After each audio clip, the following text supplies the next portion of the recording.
Welcome back. Hey, welcome back to another episode of Let's Keep It a Buck. Let's Keep It a Buck.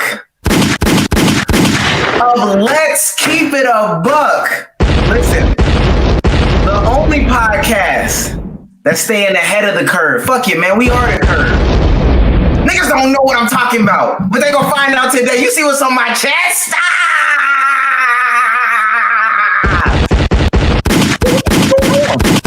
We sponsored, bitch. Bing bong.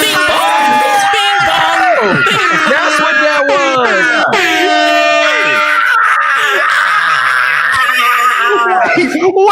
Wait. Yo, chat, clip that. This nigga Sage thought his world was ending. Yeah, Sage said, oh no. Sage heard the gunshots. He was like, God damn it, again. Oh, he wasn't joking. He wasn't joking. I thought it was a bit. No, Sage thought Halloween was going crazy. Maybe it was a bit. Maybe it wasn't. Maybe it was a bit. Maybe it wasn't, man. That nigga Sage said, shit, I'm right by the window. Nah, you know what's fucked up? I'm really right by the window, dog. Dog, man. Yeah. I gotta run that back, bro. I'm no hood nigga, but nah. His face when the explosions, when that nigga said, what the fuck is that? Ah, man, it's been a long Sage deadass thought that Halloween just got crazy all of a sudden. It would. It has. Funny, bro. Fuck it. I say it has. It was crazy. Ooh, okay, listen. If you're new to this and true to this, make sure you hit that subscribe button. Subscribe because we're on fucking YouTube and not a dying platform. Make sure you like the stream. Listen, every time I get in these streams, the number of watchers and the number of likes don't add up, and they need to be 1 and 1. You see what I'm saying? Make sure you follow us on all the major platforms, Twitter individually, TikTok, and Let's Keep It a Buck. We got a Shorts channel. We got a Facebook for the Facebook. old folks. On the Facebook, where your mom at? we might talk about like Elgin Baylor and Paul Arizin on Facebook just to keep with the, you know what I'm saying, with the culture of Facebook. We might talk about those old ass players. I don't know, man. Listen. If you listen to this on Spotify, that's a dead platform too. Shout out to Green Room, that's a dead platform. But if you listen to it on Apple Podcasts, we thank you. And thank you for leaving that 5-star review. Listen, y'all know this is my favorite part of the show. Let's go ahead and read them. Oh wow, Word did not drop off any 5-star reviews. That's so crazy. I forgot to read the ones from last pod. You can read those. The ones from last pod? Yeah, I forgot. My bad iTunes. My bad iTunes. What if I said I don't even know how to get there? Listen, that's my favorent platform, but I don't know how to navigate it. I'll pull it up. Stall real quick. Stall. You can Apple Jacks. I dead ass know where it is, Dumbo.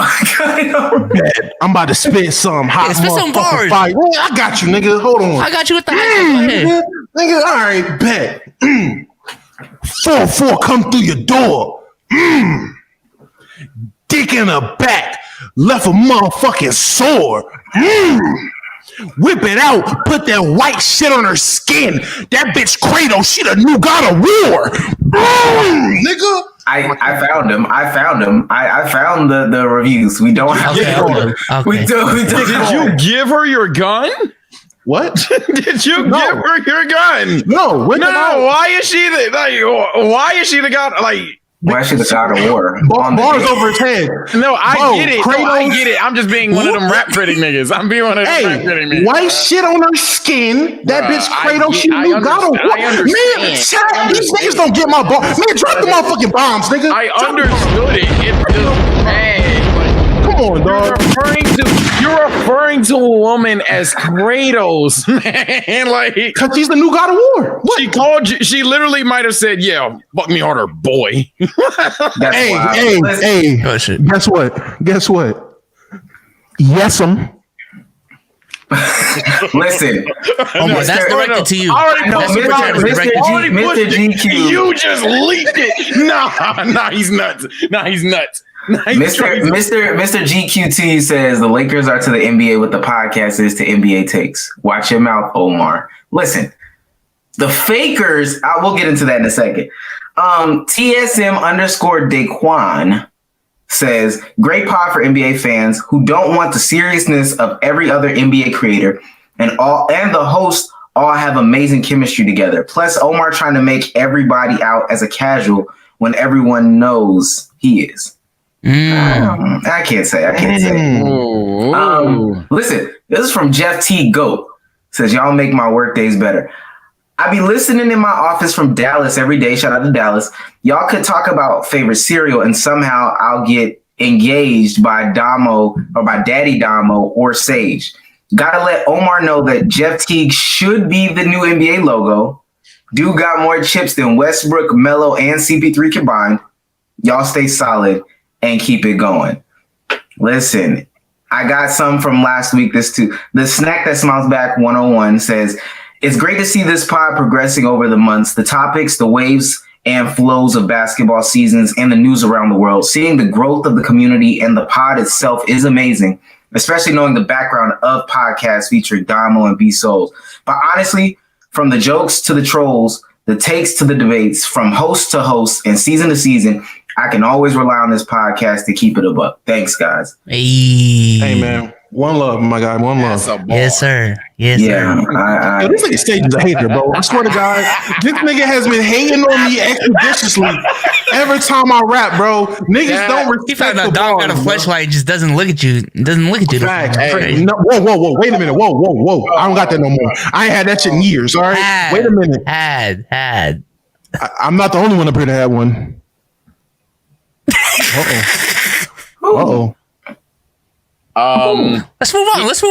He might have like 3 names. Listen, bro. He might have like 3 names, man. We love and we thank you guys. We appreciate all the support that you guys bring to us. I really like the 5-star reviews because they're funny, but I also like them because they show like the growth of the podcast. And the growth of this podcast, even from when I got on, from when Sage joined on, we joined on as a collective, it's been great. And none of this can be done without you guys. Even today's sponsor. Listen, we couldn't have got this here. Is a product of you guys. This is see what I'm saying? This is for the product. People. This is for you guys. Listen, speaking of support for this podcast, the Let's Keep It a Buck podcast, is brought to you by Manscaped, who is the best in men's below the waist grooming. And they're the pioneers and the innovators of grooming our jewels, keeping our meat and potatoes together.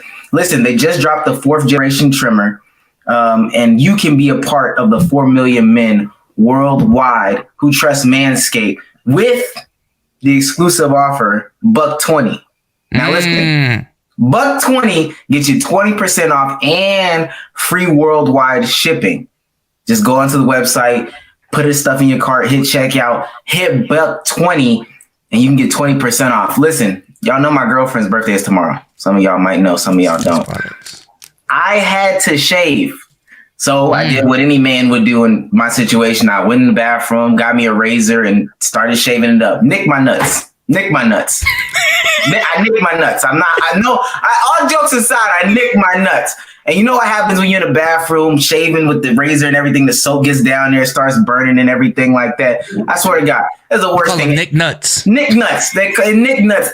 It's patchy down there. I hope she don't go. It's going to be toilet paper pieces and all that tomorrow. But I tell you what, if I had the 4.0 trimmer with the light, the guard, I would just feel so safe. The water resistance, I could go down there, I could trim however I want to, as freely as I want to, and still feel safe. Now, with full confidence. Full confidence. Now, I know B-Soul, someone who is always having his nuts out. How do you feel about the 4.0 trimmer? How you feel about the 4.0 trimmer? It's like a fucking blanket. I feel so safe. I feel so safe when I use it. It's just like, I can just close my eyes while doing it. Like, why am I even looking down? You see what I'm saying? But if I do, the flashlight is there to guide me. So, it's next level shit. Hey, a no-look nut trim is the nastiest thing I've ever heard in my life. And I know you know what I'm saying? Listen, bro. $120, it'll get you 20% off, and it'll get you free worldwide shipping. I don't know what I'm getting my girlfriend tomorrow for for dinner or whatever as a gift, but I know she's getting a shaving package. That's all I can say. Listen. Hey, man, listen. You got to manscape your landscape, man. Shave them balls, people. Shave them motherfucking balls. All I know is coming from me, a guy that, as last pod, took kind of a break from shaving because I had a couple of bad experiences. Getting back into it, I can say this product, it definitely works. It definitely gets the job done. The fiance doesn't complain about it. Nice clean shave down there. Ain't no complaints. No complaints. Reduces the risk of ingrown hairs. Like, that's wild. That's wild to me. Like, I don't know if y'all know this, but the little bullshit ass razors, as many times I done had scares and like I thought they were like situations I had to go get checked for because it was only just ingrown hair. Don't worry about it, people. Hey, man, this bad boy right here. No need for that. No need for that anymore. No need, man. And don't risk free recharge, or am I tripping? Don't they charge wirelessly? That's what I thought they do. Well, it comes with this. It comes with the stand. You just pop it in there. Oh yeah, GG's. Then I'm gonna have that bill right Pretty there. much. Hey, man. Two different guards. It comes with the little shave guards. Comes with the odor, the little deodorant. Did y'all use the deodorant and the ball deodorant? The ball deodorant. Did y'all use that? Hey, man. Crazy. Ball deodorant. I never knew I needed something so much until I actually got it. Like that ball deodorant. Hey, man. Hey. Also, the boxers, like not even on some promo shit. When it's time to use their boxers, I'm like, oh shit, gotta find the boxers for the day, and I'm like, okay, it's time to use that Manscaped one. It's my special pair, and now I got two. So it's great products. Great products. That's what I'm saying. One for your girlfriend and one for. No. Buck 20. Link in the description. Link in the description. With that being said, man, hey, let's get into it. Let's get into it. Special underwear is I the thought I had some playing it. Nah, I don't. Nah, y'all won. Let's move on. Fuck it.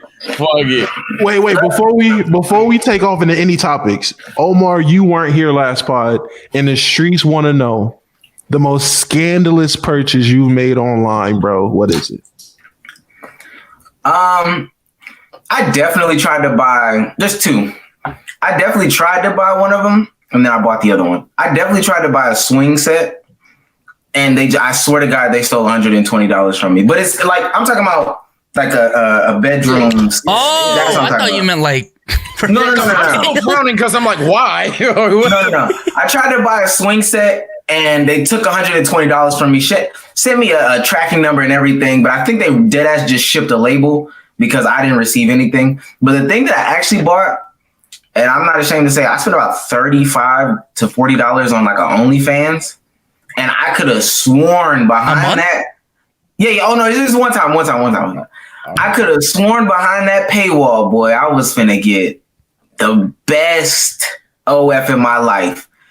Content queen. Sucker! The more expensive it is, let me tell you something. The more expensive the OnlyFans is, the worse it is. No cap. That's that nigga said, find you a OnlyFans for 99 cents. You getting all the content. The $2.99 ones, they are going crazy. I'm talking this microphone. The microphones we got, water bottles, they are doing everything to anything. Not the Shure SM58s, bro. No, that's not. And they left it plugged into the interface. They'll leave it plugged into the interface too. Chat, please let me tell you this right now. Any of you motherfuckers in chat, if you are finding yourself paying a woman's OnlyFans for multiple months to watch her do shit with this, reevaluate yourself, chat. Thank you. Reevaluate your life. Please. The fact that that's a tax write-off for her, but like that is wild, bro. I definitely got a wild question for later in the pod. I know we got topics, but if it ever runs stale, I got a motherfucking. She got a tax write-off. She got a tax write-off, and I got off. So I'm not necessarily worried about none of that. I ain't gonna win-win situation. Win-win situation. Two birds, one stone. That's what the old folks say. Listen, let's get into some basketball. We know what they want. Shout out Facebook, man. We know what y'all want. Shout out to Facebook, man. Paul Harrison. No, let me stop. Listen, let's talk about the real King James. We spent a whole day on Spaces talking trash about James Harden for that same night for him to ball out. Mm-hmm. And I want to sit here on this pod and I need to hear some folks apologize for slandering the great James Harden. Who was some folks? I'm about to say. Damo, you know exactly what the fuck I'm talking about. I didn't really say much about you. I ain't really clown. I ain't even clown, bro, for real. I know he gonna struggle to like March, but I mean, who wanna say what we all thinking? All I'm saying is, man, both sides are overreacting. I ain't gonna lie. Agreed. Very much agreed. After 4 games, oh shit, James Harden got patched. He's just averaging 3 free throws a game now. The very next game had 19 free throws, and the pro James Harden side, like, yeah, told y'all motherfuckers. Y'all were wrong, even though the other side has, at this point, a bigger sample size to work with than the I'm other about side. to say, you just made it worse because now he's yet again benefited off of free throws. And You're on James Harden's dick. Y'all on James Harden's dick. He scored 13 points. He scored 13 points. If you do the math, if he finished the game with 29 points and made 16 free throws, motherfucker was on my timeline saying, yeah, Dom, what now? Because he scored 13 points. No hypotheticals. No hypotheticals, no prorated rates, no none of that, nigga. No estimated rates. Interesting. What about projections? Shut the fuck up. It was Per 36 is fake. And we don't God. Y'all gotta ask me that. I don't want to get into it. I'm about to say, yo, either. We had this conversation. Hey, let me just say this. Chat, I put out a tweet today, just said 200 likes, and I will literally email my data science professor if it's hypothetical stat or not. It got 600 likes. I did email her, and I will announce the results, not on Twitter, but on this podcast next Wednesday. Exclusive. So I better come back. I just want to say that. Go ahead. Let me just say, B-Souls also set the world on fire with his, if per 36 is hypothetical. Oh, yeah, nah. Every other. Bro, D Mills is co-retweeting. Bro, I seen so many niggas that I didn't even know, like, follow B-Souls or would tweet at B-Souls like, nah, what you mean by that, cuz? Like, what you mean? Yeah, they trying to check powers rebounds per game. Hypothetical, nigga. This is what I'm talking about. These niggas be casuals. I'm like, you know what's crazy? I never said it was hypothetical. I'm just saying with the logic y'all are using, you might as well be. You said if this, then that. It was very straightforward of a tweet. It is what it is. Niggas can't read. But let's talk about let's talk about Fear the Beard from the line. I would just say yes. The first 4 games I did overreact on purpose because it's fun to slander niggas. I have fun. I legit changed Damian Lillard's name on this pod to Lamian. Anytime we refer to Dame with guests, with just us, motherfuckers dead ass will say, so Dom, how you feel about Lamian? So yes, I love slandering niggas. I had a whole soliloquy slandering Russ. I slander Melo. Not no more. Hey, yo, shout out Melo, 3 to the dome. Yes, sir. There we go. Told you, nigga. I have been slandering niggas. That's out of desperation. Honestly, I don't care. Hey, man. I don't care. Facebook niggas, that's a fact. That's a fact. Facebook niggas love Melo, so you right on track. You good. Hey, old folks. Hey, old people on Facebook, man. Hey, 3 to the dome. Melo go. Cornrow Joe be hooping, man. Hey, Cornrow Joe Facebook niggas love Melo's son. Your son, Melo. Melo's son. Bro, I don't, man. Melo's son is disgusting. Fuck James Harden. Fuck James Harden. Have y'all been on like any Facebook, like the basketball groups? I've joined a couple Facebook basketball groups. You're nasty. Yeah, I immediately uninstalled that. Yeah, I was say that's the shit you made people say on Facebook. One, why are so many of you motherfuckers still using Facebook, aka Meta? Meta's coming. I don't know if y'all big Meta coming, but I don't know why you niggas still using Facebook. All them boomers are just on there talking about how fucking him. literally have a plan. Shut the fuck up. Shut Bro is dead ass watching the pod right now. Them Facebook niggas right now is like, how do I click off on this? How do I did kids diss me after reading my app? After agreeing? What? Goddamn boomers. I don't even know how many people are watching the stream on Facebook. You can't even tell, bro. That shit is trash. Chad, if you came from Facebook, say what's good. If you came from Facebook, say what's good. And if you didn't, just say fuck Facebook. Them niggas is funny. I mean, if you didn't say fuck Facebook. I fuck with Facebook though. Hey, it's cool. For what? Getting your data stolen? Hold on, no. And making magic with it. Facebook has a bag now. So shout we here love Facebook. Shout out to the book now. I ain't gonna lie, they'll throw a motherfucker there. Yeah.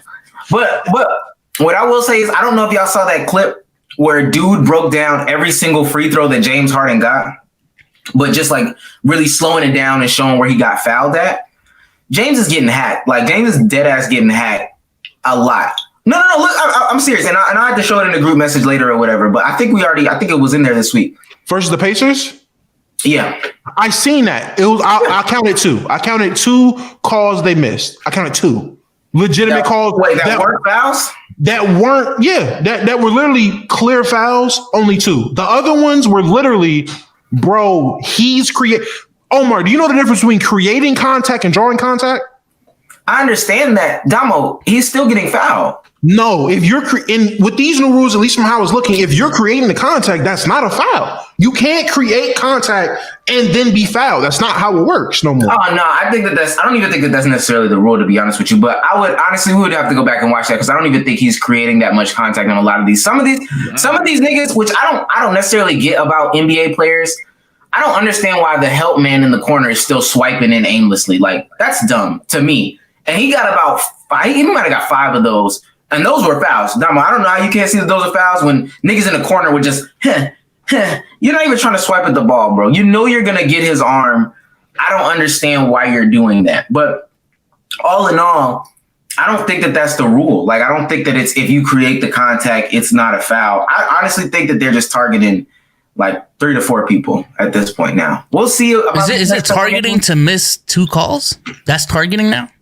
I'm at the games prior. Okay, because I'm looking at it right now. Last year, without these rule changes, because I don't know why people act like James Harden on the Nets last year was putting up the exact same numbers as he did in Houston.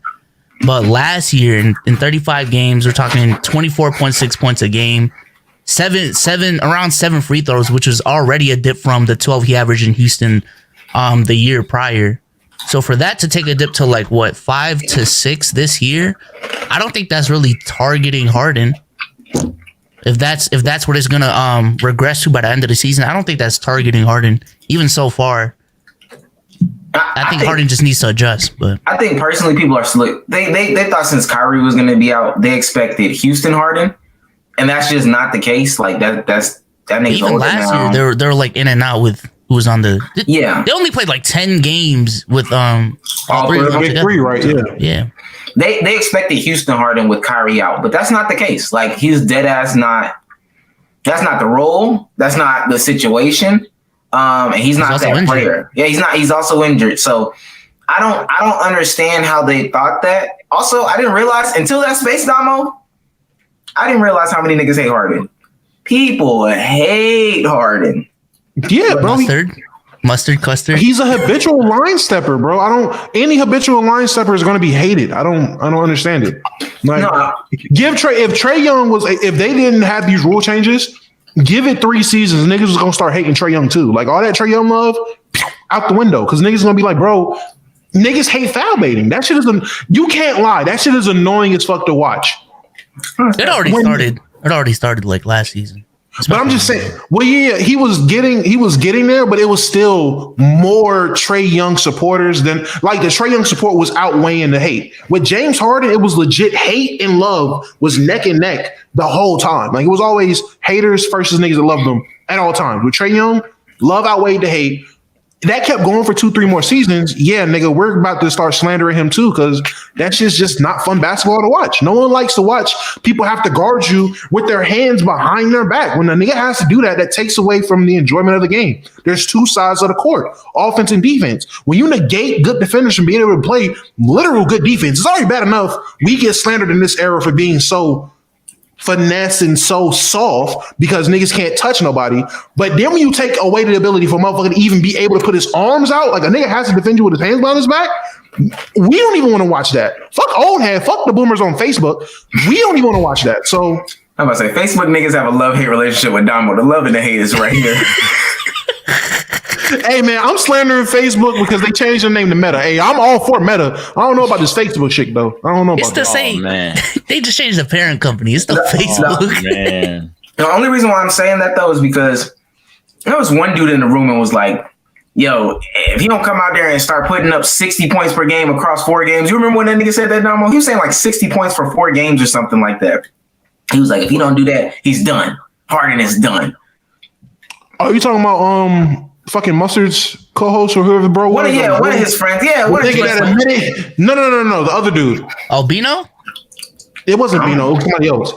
It was something with an S. So it was one of his friends. It was one of his friends. Then. It was one of his friends. Yeah, but he was dead ass like if Harden don't start putting up like 60 over across four games or whatever, then he's done. And I was like, he was like, okay, he's just a known Harden hater. But I was like, I didn't think people just outright hated James Harden like that. First of all, y'all need to go outside.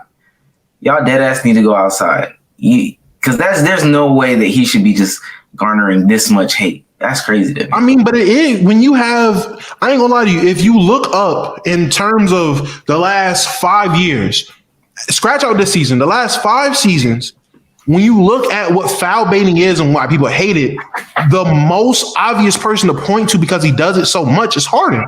We've literally seen plays where he's grabbing niggas' arms and like carrying with him and getting a call. Like, and I get what your point was, hey, you can't blame him. The league let it happen. Yes, the league did let it happen, but again, why do you think a lot of players didn't do it? Like a select players try and get away with it and Harden did it the most. Why do you think everybody didn't do it? Because it's one of them unwritten bullshit ass rules that a lot of players just go by. We're not about to sit here and devalue our game for the sake of fucking free throws. That when it comes to the playoffs, that shit never works. Look at his career in the playoffs. That shit never translates, and he keeps doing. It's like a Westbrook triple-double. Stats might say that shit results to winning. That nigga triple-doubles never mattered in the playoffs, ever.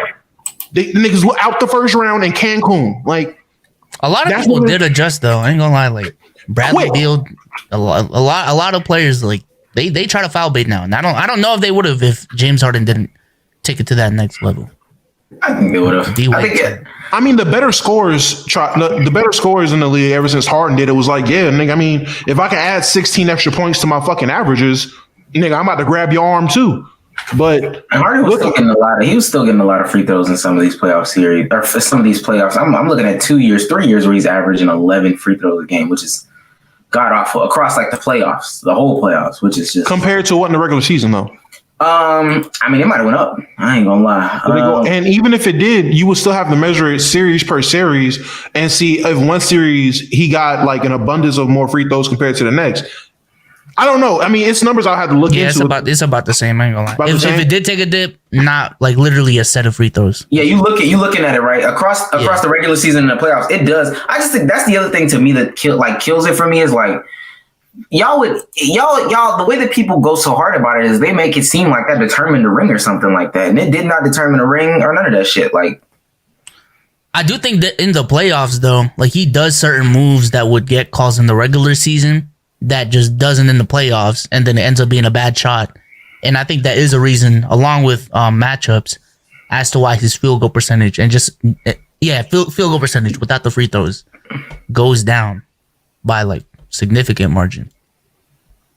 So James Harden against the Pacers had 19 free throws. The Pacers had 23. If that's not if that in itself doesn't alert some people, a guy like LeBron would average 30 free throws legitimately, and especially in his prime. It's a matter of now you're seeing players that are being conditioned to foul bait and training towards foul baiting rather than just essentially balling. Trae has skill, but when Trae comes out there and says D-Book struggling, I forgot the other 2 players he's struggling. There's players that are flourishing. Dame. Yeah, Dame's just missing shots. So I don't know why he brought up Dame. Dame is literally just missing shots. D-Book, okay, but D-Book was never crazy with the free throws anyway. Yourself, my guy, tee up. You're Trae Young. You'll be fine.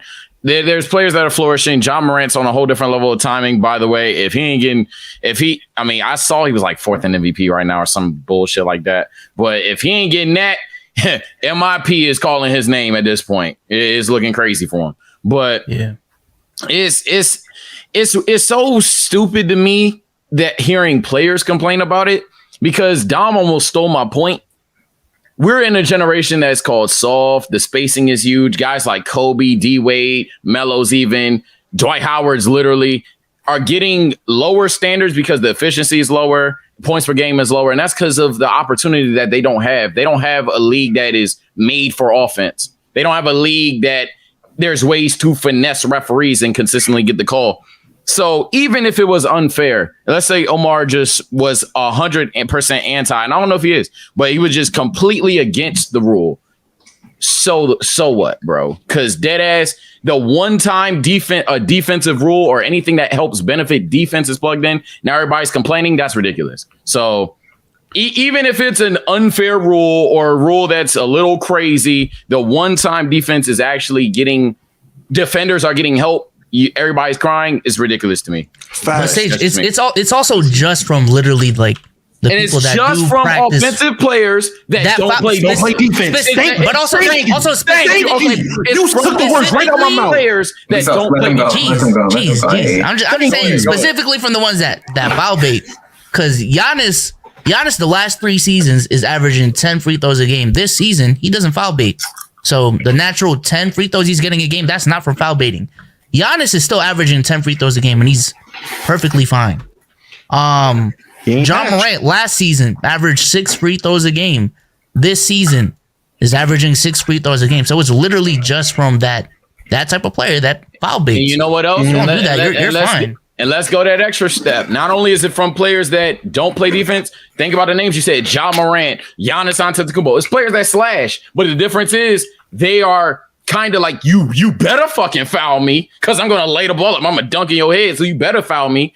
They're not just shooting mid-range, just kicking their leg out. They're not trying to pump, jump, all right, now I'm going to shoot type shit. Curry's doing the same shit any fucking way because Curry doing the same shit any fucking way. He's that skilled at basketball. But when it's so obvious to me, and it's just whack, in my opinion. It's kind of lame to me because it's like, bro, the one time defense is implemented, now everybody got to cry, and it's from the same archetype of player. I can't do it.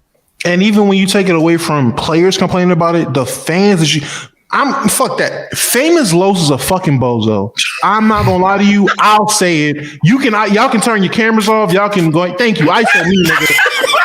ISO. Famous Los is a fucking bozo. I don't understand how motherfuckers can call themselves hoopers, hoop ass, all this bullshit ass terminology for niggas that claim they play basketball. In the moment the league slides a little bit to be towards fucking defense, you bitch and complain and say it's not good for basketball. Like, bro, get the fuck. I understand all these offensive players, you ride their dick so much on Instagram for your likes and follows. I get that. Save your brand, bum ass nigga. But bro, god damn, like, be logical. Be a hooper. Real hoopers as fans, not in the league. Real hoopers are not complaining about how the league is. We see it as they're actually leaning towards defense for the first time since the fucking late to mid 2000s. Nigga, let niggas play ball. Like Sage said, Giannis and Ja aren't having no problems. Why? Because they attack the basket to score. They're not attacking the basket with their ass out looking back like, oh, come here, man. No one's doing that. Niggas is playing ball. We're not playing foul games, bro. We're playing basketball. But you know why, though, right? Because he's mad and he's patched. Well, no, not that. Oh, I don't think that's the case. He's not. That whole thing attacks the hoopist narrative. Like, it dead ass attacks the hoopist narrative. Seeing James Harden put up 50s and 60s or whatever, when 17 of those points are free throws or whatever the case may be, all that stuff attacks the hoopist narrative and that you have to be X type of player. And seeing a Ja Morant, seeing a Giannis Antetokounmpo thrive, players that don't have no skill are just north and south and are just trying to get to the rim, it attacks the hoopist narrative. And I believe that's my early assessment. I believe they definitely don't want that because it attacks the hoopist narrative. I've never heard it called like that. Yeah, I'd also, I mean, that's a fair point, but I mean, and I know he's not a guard. Kevin Durant's doing fine. Paul George can definitely slash, but he's actually, I would consider him a perimeter threat. He's doing fine. Jaylen Brown, Jason Tatum, same way. Anthony Davis is literally called fucking Charmin tissue bitch even every other day. He's fine, even though he's been aggressive this season. Zach LaVine's fine.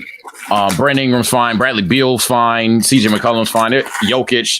Endless finesse players, even they're doing the right thing. It's just I wouldn't say that those are hoopists though, Sage. And maybe I should say hesi-tween. Hesi-tween. All right, you want specific hesi-tween? I would. Funny enough, if I watch Paul George, yeah, I would qualify Paul George 100%. Jaylen Brown, I would say if Tatum doesn't, I think Jaylen Brown does. Zach LaVine. I think Tatum does, not Jaylen Brown. All right, that's fine. And yeah, I was gonna say because Tatum got the sidestep shit. Like, yeah, it's endless people. Luka Doncic's doing fine. He's stepping it up, and it's only been 5 games any fucking way. CJ McCollum, Bradley Beal, as I said, Brandon Ingram. And he's a hybrid. If you wanted to call him a slasher, that's fine. It's endless players, even on the Cole Anthony. Even on the lower scale, if you don't want to go players that are elite. DeJounte Murray's hooping right now. I wouldn't say DeJounte Murray is a finesse guy, but still he's he's not the slasher dunk on you guy either. And I'm not saying that there aren't people that aren't succeeding. I'm saying probably like two of the more prominent or 3 of the more prominent poster childs for the hoopist hesi-tween culture is like Jason Tatum, or start off with Harden, Trae Young, Jason Tatum, Bradley Beal, Damian Lillard, all them, Devin Booker. And if they're not succeeding, and it's because they can't do that narrative is failing. Like that narrative does fail. But are those the only poster childs? My fault, Sage. Go ahead. Yeah, I would just say on top of that, even if that were true, I disagree. But even if that were true, I would argue that because when we look at James Harden putting up ridiculous numbers, there's people that'll say AI is better, Clyde Drexler's better, Dwayne Wade we all think is better. Hopefully, they're like just because he has these absurd numbers, we already see through the shit. So it's a matter of, okay, it'll actually be implemented. So the shit, we ain't got to see through the shit. This is the reality of the situation here. And I'm not saying James Harden is all fouls. I think, again, by March, he'll be perfectly fine. He's James Harden. But for some of those lower end players, like lower end Trae Young, for example. But yeah, Trae Young not averaging fucking 30, you'll see through it and be like, oh, yeah, he's not a 30 point per game scorer. He's like a 26, 27 guy, which is fine. It's just he's not going to draw endless. That attacks the hoopist. That attacks the hoopist hesi-tween culture. If he can't be that guy, that makes them that realm famous Los and the boys. It don't really take away from it. It don't really take away from it. They're just not blowing the whistle every time you shoot a 3. And it doesn't even take away from it for the simple fact, yeah, maybe Trae Young, Dame, and fucking who else? And Mid Harden. Yeah, they're struggling. Steph isn't, Luka isn't, and Jokic isn't. They're just as finesse as those guys. There's just as a part of the Jokic finesse. He's not. No. Jokic is not a hesi-tween guy. He's not a hesi-tween guy. But he's finesse. I'm just saying finesse. But hesi-tween. Steph and Dame would be the literal 2. And the only reason Steph and Dame aren't is because Dame is struggling. Steph is fine. Dame's literally missing shots. This is like dead ass Dame's missing shots. Luka, same thing. Luka dead ass started slow. He was just bricking. It's only been 5 games, but if we wait till 2 weeks and have this conversation again, you're the same names that we're saying, the Steph, Dames, and Lucas, unless they continue to struggle for 2 weeks, and then damn, they'll be fine. They'll be fine. I'm talking about the guys what I'm saying. I'm not saying that it's not fine. I'm saying based off of that first 5 game, which all this is overreactions over 5 games. Yeah, that's correct. Based off the overreactions for the 5 game samples, the only one that was probably doing fine, and mind you, like Eli said, if you took out that 1 game from the Clippers, Steph was shooting bad. He was shooting horrible. Steph is definitely just bricking. Correct. So if they're not doing good, it takes away from the hesi-tween culture. I'm not saying that I believe that or necessarily. I probably do, but that's why they're so up in a hurrah about it, and that's why Famous Los is bitching about what should be obviously called an offensive foul on Patrick Beverley, because that hesi-tween Twitter looks bad when their poster boys aren't looking. They're not doing so. I have a question then for hesi-tween Twitter or whatever. If anybody is a hesi-tween person, comment it, and I'll just ask everybody on the pod. Would you consider pump faking, someone jumping on your back and throwing the ball up with no intention of making a basket, hesi-tween? Would you consider every time you break someone's ankles and you just shoot a fadeaway 3 with no intent of making the basket, but praying that because he's falling, he might stop your motion landing, hesi-tween? Because I would say hesi-tween is about embarrassing a motherfucker or shooting a contested shot and making it anyway. I don't think hesi-tween is about going to the free throw line, but that's just me. That's true. I'm not even saying that. I'm saying the same niggas that they both do the same thing. The same niggas that do A do B. The same niggas. James Harden is the same nigga who's trying to break you off and embarrass you. Is the same nigga that's trying to foul bait. And same thing with Trae Young. Same thing with Steph. That's not all the time. Steph. That's not all the time. Yeah, Steph, Luka, prime example. Okay. I've watched Luka try to embarrass people. Luka tries to get a bucket and laugh at you. Luka is a foul baiting ass nigga. Last year he was crying a lot. He's a crying. Kyrie Irving tries to embarrass people. He doesn't foul bait. Different. And mind you, there's people there. I'm saying gotta be top 3 poster boy. Listen, bro. I'm saying that's a different. He's not what I'm talking about. I'm talking about the other 5 examples. I'm talking about the other 5 examples. That's one. Bradley Beal is a crybaby. PG tries to embarrass niggas. PG definitely tries. Steph is another nigga that's a crybaby. But I'm gonna do it like this. Go ahead, keep talking. PG tries to embarrass people. He doesn't. And that's Damo. I hate when y'all do this. You can name a person, and that's fine. I'm giving you 6 people, and I understand that there's one person that doesn't do it. I understand there's 2 people that don't. Okay, so if you name 6 people, more names. If I name 6 people to match, that's not exceptions at that point. We named the same amount of people. How's that anomalies? How's that exceptions? One, I haven't heard 6 people, and 2, I just said you haven't given a chance. Every time I named, turned on each other. Literally, the poster boy for hesi-tween is James Harden, nigga. We're supposed to be in unison with this take. We just started to argue. Because every player we bring up is, oh man, that's an exception. He don't count. Like Zach LaVine. Luka's dead as a crybaby. Like Luka's dead as a crybaby. Okay, so what about Zach LaVine? Zach LaVine, who averages 5 free throw, averaged 5 last season. Is he a foul baiting crybaby?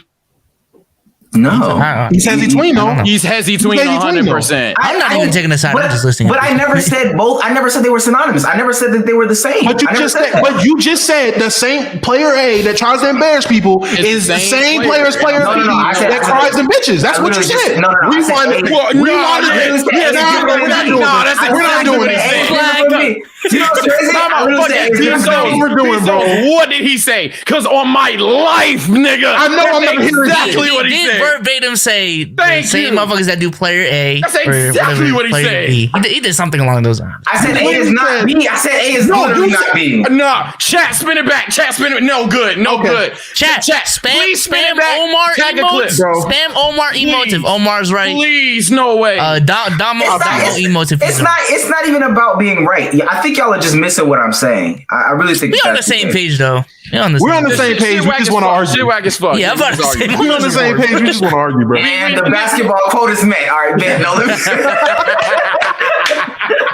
They caught us a long time ago. I ain't gonna lie. They caught us a hella long ago. But all I'm saying is, if that's why Famous Los is bitching, because it does get rid of that. I'm serious. That hoopus narrative, that hesi-tween, that step back. Harden is so great because he does the emotes. Listen, we gonna run it back. But what I'm saying is that stat hoopus narrative and all that stuff is defeated when Harden goes from 27, 28 points down to 20 points. When Trae Young goes from 30 points down to, I think that nigga's averaging like, Trae is playing awful. Trae's playing dong. I'm gonna say he's playing awful. There's more of a balanced attack in Atlanta, but Trae is averaging. Just said he's playing awful. He's playing awful. I ain't gonna lie. Playing dong. Why are you trying to be nice? I know. Why are you trying to be nice? He's playing dong. I'm not trying to say Trae is playing awful, but I'm not even trying to say he's playing awful. I'm not trying to. When Trae love that fence, bro. He loves that fence. He love that fence. No, I'm not trying to say Trae Young is saying that, but when Trae goes from what 20 30 points to 25. Yo, that was nice. When Trae Young goes down to 22 points per game and like 42% from the field, like that takes away from what the fuck Famous Los is talking about. They shooting 29% from 3 right now. When you go down like that, it hurts that whole this hoopist culture. Like that's a skill draw. That's like makes him the ultimate scorer. That makes him the best scorer, or whatever. That takes away from that narrative. So that's all I'm saying. I feel you. I just feel like Sage said, it's funny to me how the motherfuckers who literally chairs with no arms on defense are the ones saying, hey, man, this rule, bro, this is crazy. They're targeting us. They're targeting all the good scorers, and he's naming niggas that don't play defense. So they see no benefits of motherfuckers not foul bait. And I just want to touch on something. Pause. In the chat, someone said, hey, man, ain't no bigs in the NBA. Ain't no bigs in the NBA. I saw that. That was dumb. Hesi-tween step backs. Nigga, Anthony Davis, Joel Embiid, fucking what's his name? Wait, where is it? Christian Wood. I can put it up. Out of here. Put it up. Matter of fact, just scroll up because it's when I made the Jokic take. I was like, oh, Jokic, and then he was like, oh, Jokic did the hesi-tween. Like, duh, nigga. I was talking about finesse players. If you watch them motherfuckers play, Joel Embiid, the first thing, the main thing that people were mad about Joel Embiid for years was the fact that he's shooting step back threes. No, I'm saying that before you can look for it. Karl Anthony Towns, forward. Yeah, Karl Anthony. I just want to say we are taking super chats. So if you guys want a message on the screen, feel free. Yes, sir. And also we are 44 subscribers away from 10,000. We can hit that shit live. Yeah, I'm about to say we can hit that shit live. If we can hit that shit live, we're going crazy. No cap. We're going crazy. I wish we could give memberships, but that's coming soon though. Y'all see the announcement YouTube made. Twitch is dead. Yeah, why the fuck? We can get to that. But anyway, to transition to some real hoopers. Okay. Let's talk about some of these rookies. Now I know there's a lot of casuals on this podcast that I've updated to a C+, B- now. Okay. My rookie shit, I'm not on time with the rookie shit. You can try to push it, but I've already stated it. I am. But hey, real quick. I found it. It was what's his name? Scipio? He's a member. Oh, he got the badge too. He's a member. You chased Scipio? Oh yeah, I chased that shit down. He said no big can tween step back. Red. He was replying to Red, who said Jokic ain't tween step back. Yep, found it. Yeah, Scipio. Anywho, yep, nigga exposed. There's things that do that. You ain't safe, nigga. Yo, it worked. Yeah, Dre did, my nigga. Hey, shout out Dre. You can join the group chat now. Hey. But let's talk about some of these rookies. Some of them are really showing. Honestly, I'm gonna go out on a limb. You know, I'm that guy. This is the best rookie class ever. No cap. I think depth wise, it's gonna be the best rookie class. Through 6, all right, bro. Through 6 games. Through 6 games. Fuck it, bro. Hold me to it too. Hold me to it. I'm not gonna hold you to it. 6 games. Wait, Omar, say it again. 6 games. Hold me to it. Best draft class ever. This is the best draft class in the NBA ever. Hold me to it. Depth wise. Hold me to it. It's gonna be better than 96. Because 96 is the king of that. Better than. Okay. Fuck the niggas. Who was in 96? Kobe, AI, Ray Allen. Hold on. Let me say this right now. If you did no, let me say this. He stopped real fast. If you did a 5v5, right now, who would win? Who's the 5 for the who's the 5 for this class? Who's the 5 for this class? I can put together 5. You worry about the 5 for 96. Put together your 5. Put together 5. He's literally gonna talk about them right now, like as their age. That's fine. That's fine. The best of that class is literally deceased. You're nixing age? Oh yeah, I don't care. Yeah, nixing age right now on this earth right now. Mm-hmm. Right, he's 5.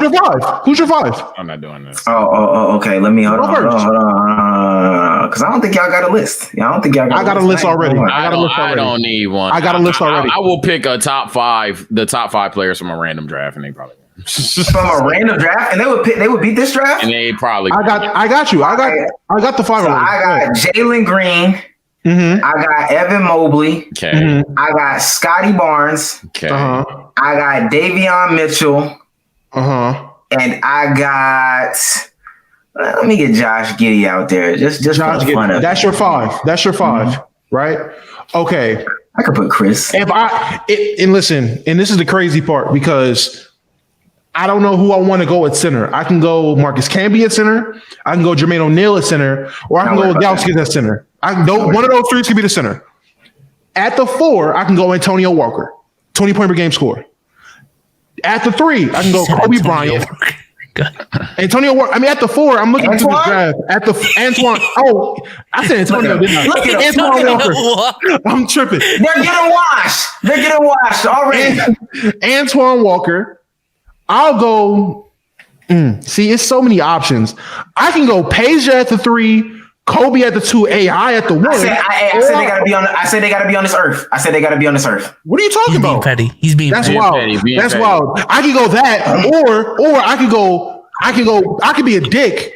I could really be a dick, and I can go Marcus Camby at the 5, Peja at the 4, Kobe at the 3, Ray Allen at the 2, and AI at the 1. And we still ain't talked about Steve Nash yet.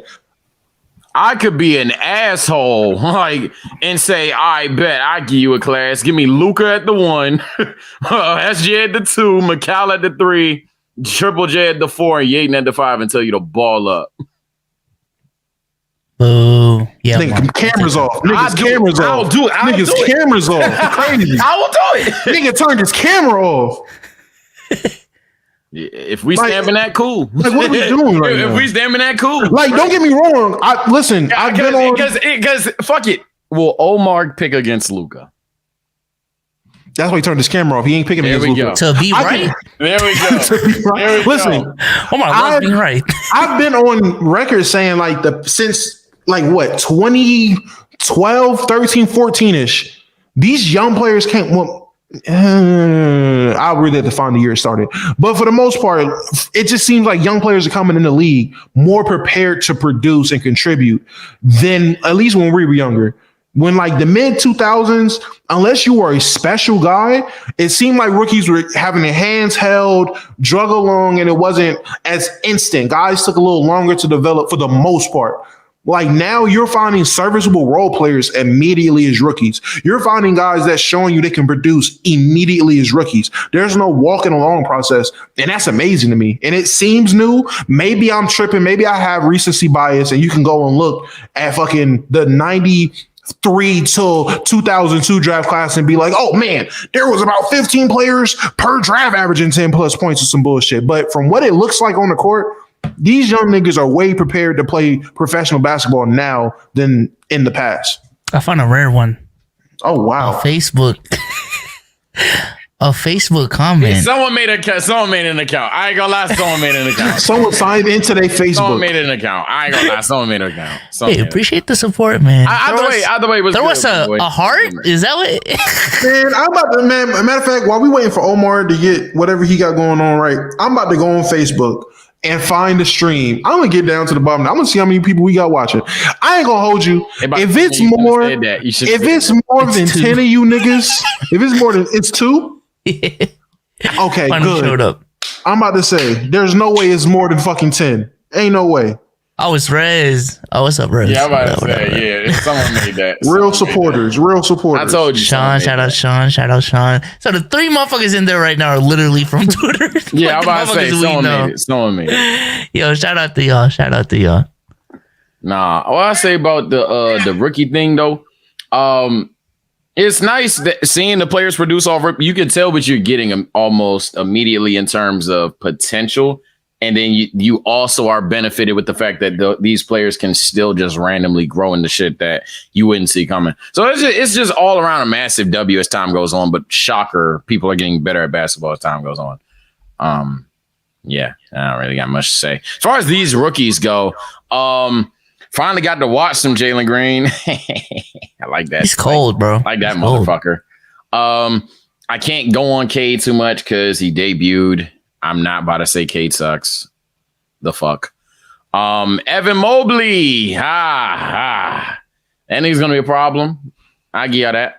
He's gonna be a problem. I don't know how much of a problem. He's gonna be a problem. He is now. I say those are Evan Mobley's a big problem. Oh, I meant to watch the Scotty games. I never finished it. I started it, but I gotta do more Scotty research. That's the other one. Scotty's been super impressive. But I'm always gonna like peep the top 3. But even with like while we talking about drafts, because this was really an Omar Dom segment, and Omar's not here.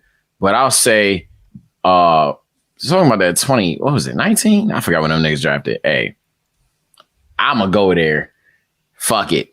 we need to have the conversation again for if Ja was the right pick. Because motherfucker, like, I ain't going. Look, we cannot. Yeah, we have to talk about Big Z.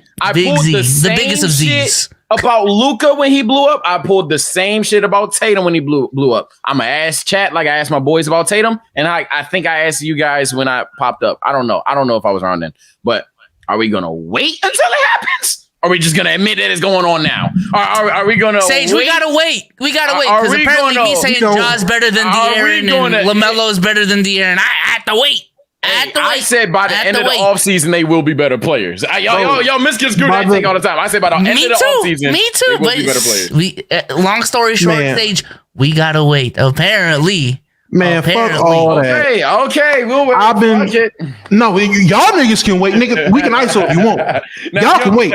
I said after their rookie years, Ja was going to be a better player. I said that. I knew it looked like. I mean, Zion looked impactful, but he's fucking fat. And my whole thing what? To Dom's credit, we were having a discussion about Zion versus Ja last season, and me and Sage specifically were like, "Yeah, Dom, you're bugging, because Zion's clearly better right now." Yeah, and I said in the long run, when it's all said and done, Ja is going to have a better career.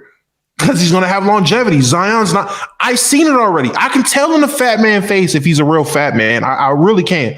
You can tell Zion not about to cut that weight, bro. He's Sean Kemp. He's Sean Kemp in Orlando, bro. Like, the man's not about to cut the weight.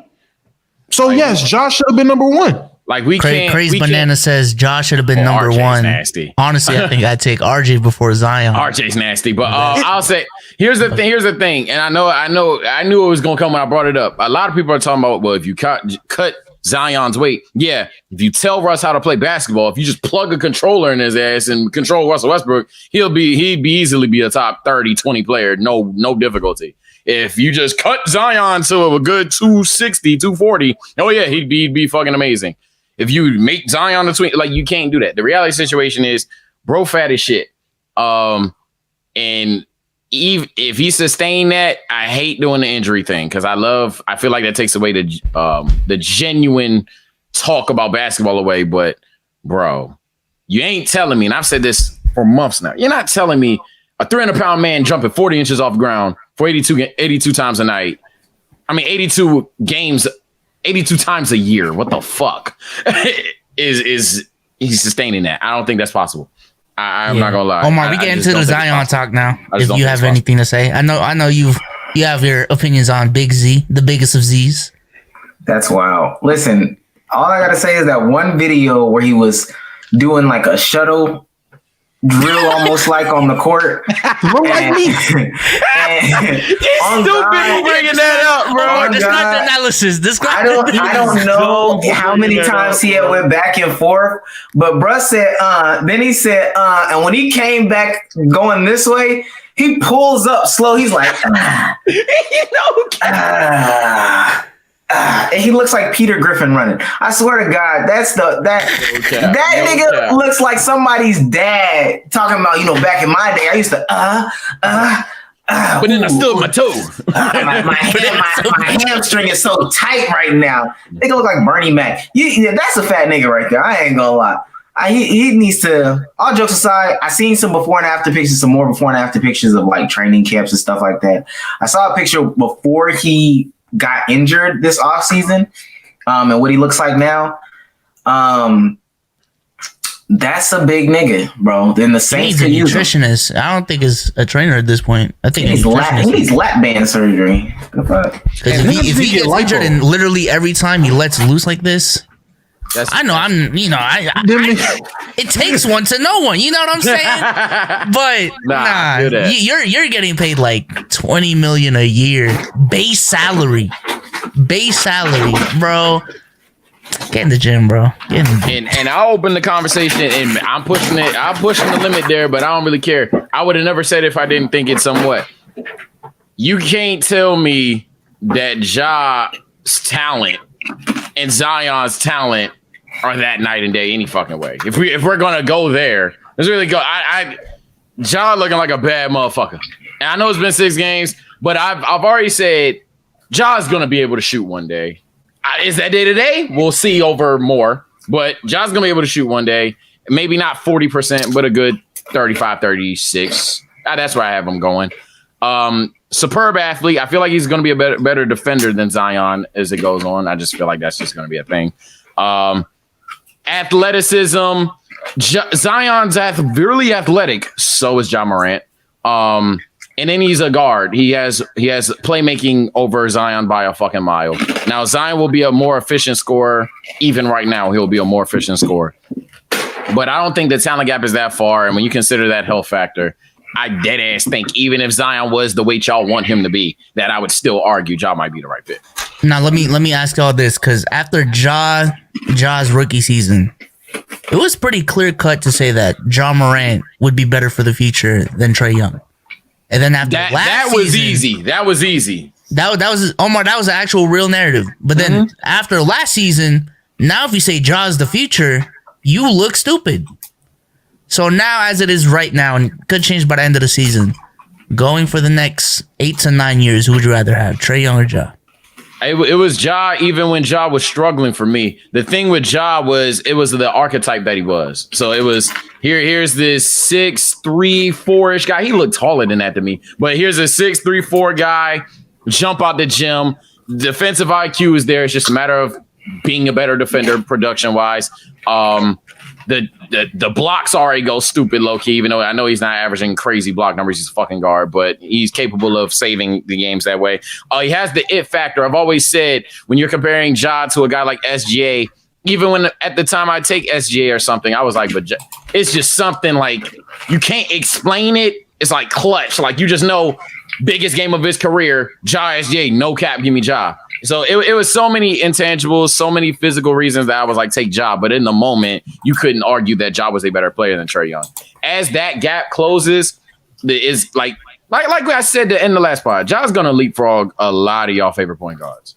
He just is. He's going to leapfrog a lot of your favorite point guards. He already has. Before Dom and Omar answers, Sean, we're going to answer this after they respond. This question. Go ahead. I was about to say, I mean, for me, I think it's obviously Ja for the simple fact that when it comes to Trae Young, we're talking about long term. Just long term, when their career is all said and done, you talk about the growth a player can make. Ja defensively is going to fucking lap Trae Young defensively. Trae Young in his prime is still going to be a fucking chair on defense.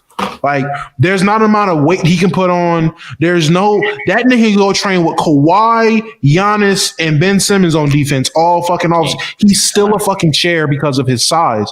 Trae Young's frame isn't as good as Ja's. Ja has a good frame. He's built to be a better defender. He's honestly, the way he gets buckets right now, I mean, he just attacks, and his game is expanding from there. Trae Young's game has been straight skill and finesse. I give him that. It was a point where I was like, I got to see if it translates to the NBA, which it did wonderfully. Trae Young is a bucket. Trae Young is a great playmaker. So is Ja. Ja can play make. He's not as good as a playmaker as Trae Young. I give you that. But I'm not a person that devalues defense so much that I'm going to be like, oh, yeah, I'm going to take the guy that can shoot and can play make, that foul baits and the struggle of foul baiting.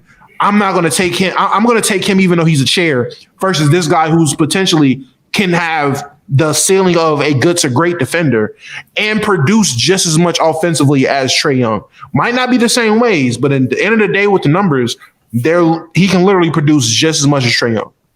So I'll go Ja. Long term, again, long term speaking. Even if he is, like I said, we're talking about 10 years. Yeah, I know he got Bartholomew, and that's fine. Yeah, look at ATL Omar. This man Omar is the same guy that just said Trae Young's playing awful, but I'm not gonna say he's playing awful. So just remember that chat before he goes. Go ahead. Y'all niggas are idiots. Oh, brother, go ahead. Damn, man, I'm about to join Mustard in the gang. This is crazy. What was dumb about it, bro? Talk to me. Trae Young is the best player you've probably ever seen touch a basketball. All right. You said that about Luka. What the fuck? Okay. Now you on my dick. You on my dick. Now you on my dick. I was gonna give you ISO. Now you on my dick. Now you on my dick, bro. I ain't gonna lie. Listen, Trae Young. I see there's a lot. When I look at them too, I look at the improvements that need to be made and realistically the improvements that can be made. I don't think Trae will ever become some defender. I don't think Ja will ever become some like lights out shooter, especially off the dribble.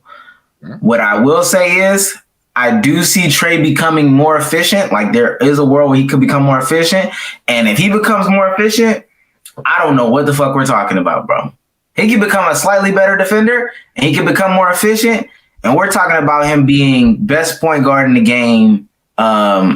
And we're gonna start looking at all-time rankings. You wouldn't say that LeBron James is a crazy off the dribble shooter, right? But LeBron James' shooting is serviceable enough to where if you just give him the shot, he'd kill you, right? We're talking about LeBron. I don't think LeBron James jump shooting is something to talk about. I don't even think he would be a LeBron James jump shooter, like level jump shooter. I just don't think that that's him, to be honest with you. The comparison might be, and this might be the wrong players to choose, but like a near prime Chris Paul versus like Dame the last 2 years. I think that's going to be the comparison.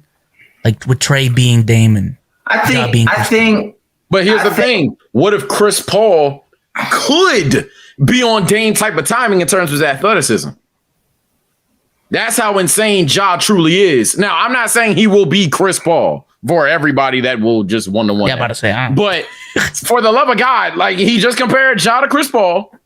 Someone said he relies on athleticism. That's stupid. I'm not acknowledging that. But what if Chris Paul could rely on athleticism? Now you have that's Ja Morant's potential somewhere in that ballpark versus Damian Lillard.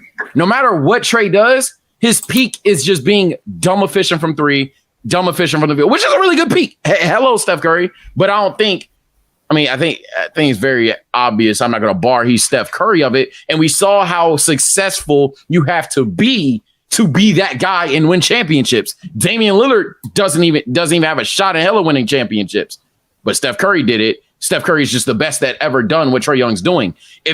Chris Paul hasn't won chips either, but Chris Paul can't rely on his body. Chris Paul has to be all skill. If Ja can rely on his body and even be in the ballpark of a Chris Paul talent-wise or skill-wise, what are we talking about? The reason why I brought up Chris Paul and Dame is like I think the comparison is going to be like the guy that's more all around better versus like the guy that's going to be just an offensive beast like a Steph Curry that can give you like 10 straight points in 30 seconds type shit. I think Trae has that. And put around the proper talent. I don't understand why that can't be, I guess, when we compare. That could be on some Steph Curry type shit. I think that they still haven't figured this offense out yet. I know people were ragging on me last year for my takes about Atlanta, but right now we are seeing it as we speak. I think Danilo Gallinari, if I'm remembering it correctly, Danilo is coming off the bench, and we paid that nigga starter money last year. Yeah, I did. That's tough. And that was my criticism. The Lakers need to take notes. That was my criticism of the shit last year. That we how we paying niggas who are coming off the bench as starters, but nevertheless, surrounding him with talent and this talent around him, Atlanta's core is growing. So we'll see how they like develop it and really establish who's who and who gets to stay or whatever for the years to come. But I think he'll ultimately become more efficient, and a more efficient Trae Young is like a very scary person out there that might never win a title. And that's fine. I mean, Ja could never win a title as well. I think that title shit is bullshit because I know that comes with so much stuff that has to go with it. So I never put that as the measuring stick because again, niggas could go join LeBron tomorrow and like their title. Their title is like I truly do not believe, Omar, that you would say Giannis is the best player in the league if he didn't win a championship. No, I would. I don't believe him. Nigga, hey, if you're doing it, if you're doing it on both ends of the ball like that, I don't understand what else is there left in basketball. So wait, last year I didn't understand why the fuck. I didn't understand it last year. But wait, so Giannis he's a worse shooter than Ja right now. Projecting him to be even a Ja would be great. Now, I'm not saying he got Ja's Giannis. Don't treat me like a crayon eater. But if Giannis has the defense thing on lock, Trae won't. Ja, playmaking wise, won't be that far off on Trae Young. He's not even right now, but still, you'll go Trae A, Ja B. And then production scoring the ball wise, Trae will get it one way, Ja will get it the other way is what I'm projecting. What about Trae Young would be so much special where you're like, oh, it would be easier to win a championship with Trae Young compared to Ja? Because now I literally wouldn't see it. Probably efficiency, shooting, and portability. But again, that's I got to see him in a different situation. I think also putting him on a shit team and making him be all right, we're going to run it through Trae Young, heliocentric shit might have scarred him for the rest of his life. Again, this is young. Young projections and shit like that. You sounding like Ben Taylor right now, man. Fuck. But honestly, I think the Russell Westbrook case is like a real case because heliocentric. If these niggas cannot do other things like in another offense, you're gonna be jacked up. Like you're gonna be a jacked up player, and I don't wish that on nobody. Hopefully, they can get it together, and I'm hoping Trae can like turn into a more efficient offense with a more balanced attack from different guys like Cam Reddish, Bogdanovich, Kayvon, DeAndre Hunter, and like John Collins. But if he can't, that's a different conversation. And Ja can, that's a different conversation. But I don't see that being the case. But would you? I mean, maybe not. Maybe now I'm wilding when I ask this. I don't think Ja and Trae's situation are that different at all. I would argue that Trae might even have better help than he does. Trae is in a John situation. Got Gallo, got Kevin, got So Ja's literally on the Dolo Russ gang type. And if he's not portable either, which I don't even think Trae's that portable. I don't think Trae's that portable. Now, I don't know why you brought that up. I don't know. He might be like this will be the time. I don't want to say this season right now. Like this situation will be a really good time to see if he could play a different role in a different offense, like off ball shit. I don't know if that's what Nate McMillan wants to do, but that off ball shit. I don't know. I'm so confused. I don't know. I don't know if either of them are. I'm about to find out this season if Trae is, because that nigga needs to play off ball. This inefficient. There's no reason why he should be as inefficient as he is. All in all, I got Trae as the better player. I don't know what that's fine. All I'm saying is, I weren't even talking Trae tier because the tiers that Ja was talked about in past season, and Dom, I'm gonna let you go because I'm dominating. But the SGAs, the Foxes. The Darius Garlands. The Darius Garland. He's way above that's what I'm saying. That's what I'm saying when I was talking about your favorite. I ain't gonna lie. It's about to be up for y'all. No cap. But go ahead, Dom. He's way above that bullshit. I'm about to say the whole time. Yo, Rez got me right. I stopped listening 20 minutes ago. Once he started complaining about paying Danilo $17 million to come off the bench, when you have a ton of young talent on rookie deals and you have expendable money, it's better to pay guys. I mean, quality guys like a Danilo that can score, like a Bogdanovich that can score. It's good to pay those guys to come off the bench so you have insurance and you still have the ability to mix and match with lineups and experience when it comes to playoff runs like y'all had, which is why Trae is in a way better situation than Ja. Like head and shoulders. Yeah, I was thinking that. Situation-wise, literally a whole Darius Garland length of person like ahead of him. Like ahead when it comes to health. Like a baby. What does that mean? You know what? I'm cutting you off, Don. Darius Garland is literally 6. Darius Garland is like 6'2". First of all, hey man, after Darius Garland played us, hey Darius, man, I kind of seen the glimpse a little bit. I seen a little shimmer of glimpse. I seen the shimmer of the potential. I ain't gonna lie. I seen potential. Like 1% of the 1%. I've seen potential with him to maybe make an all-star game twice in his career. That's all I'm saying. The way he plays, I'm not gonna lie. Watching that Laker game, watching how smooth he is, if he's playing like that, cool. But the problem is, I've seen way too many games where he looked like Killian Hayes versus him looking like the next Dame. I'm just saying. Hayes. Yeah, we gotta talk about Cutie Hayes. Black Kirby 97 says, "I love watching this live for the first time. Hilarious as fuck." Hey, come through more, man. Come through. Man, drop a sub, man. We're supposed to answer somebody's question. Oh, Sean's question about... what were you going to max Fat Zion? Oh, that was the question? Yeah, I can't bring it up. But yeah, would you... Apparently, Zion's on a contract year. Would you max out Zion? Yes. Yeah. I'd just be like, yo.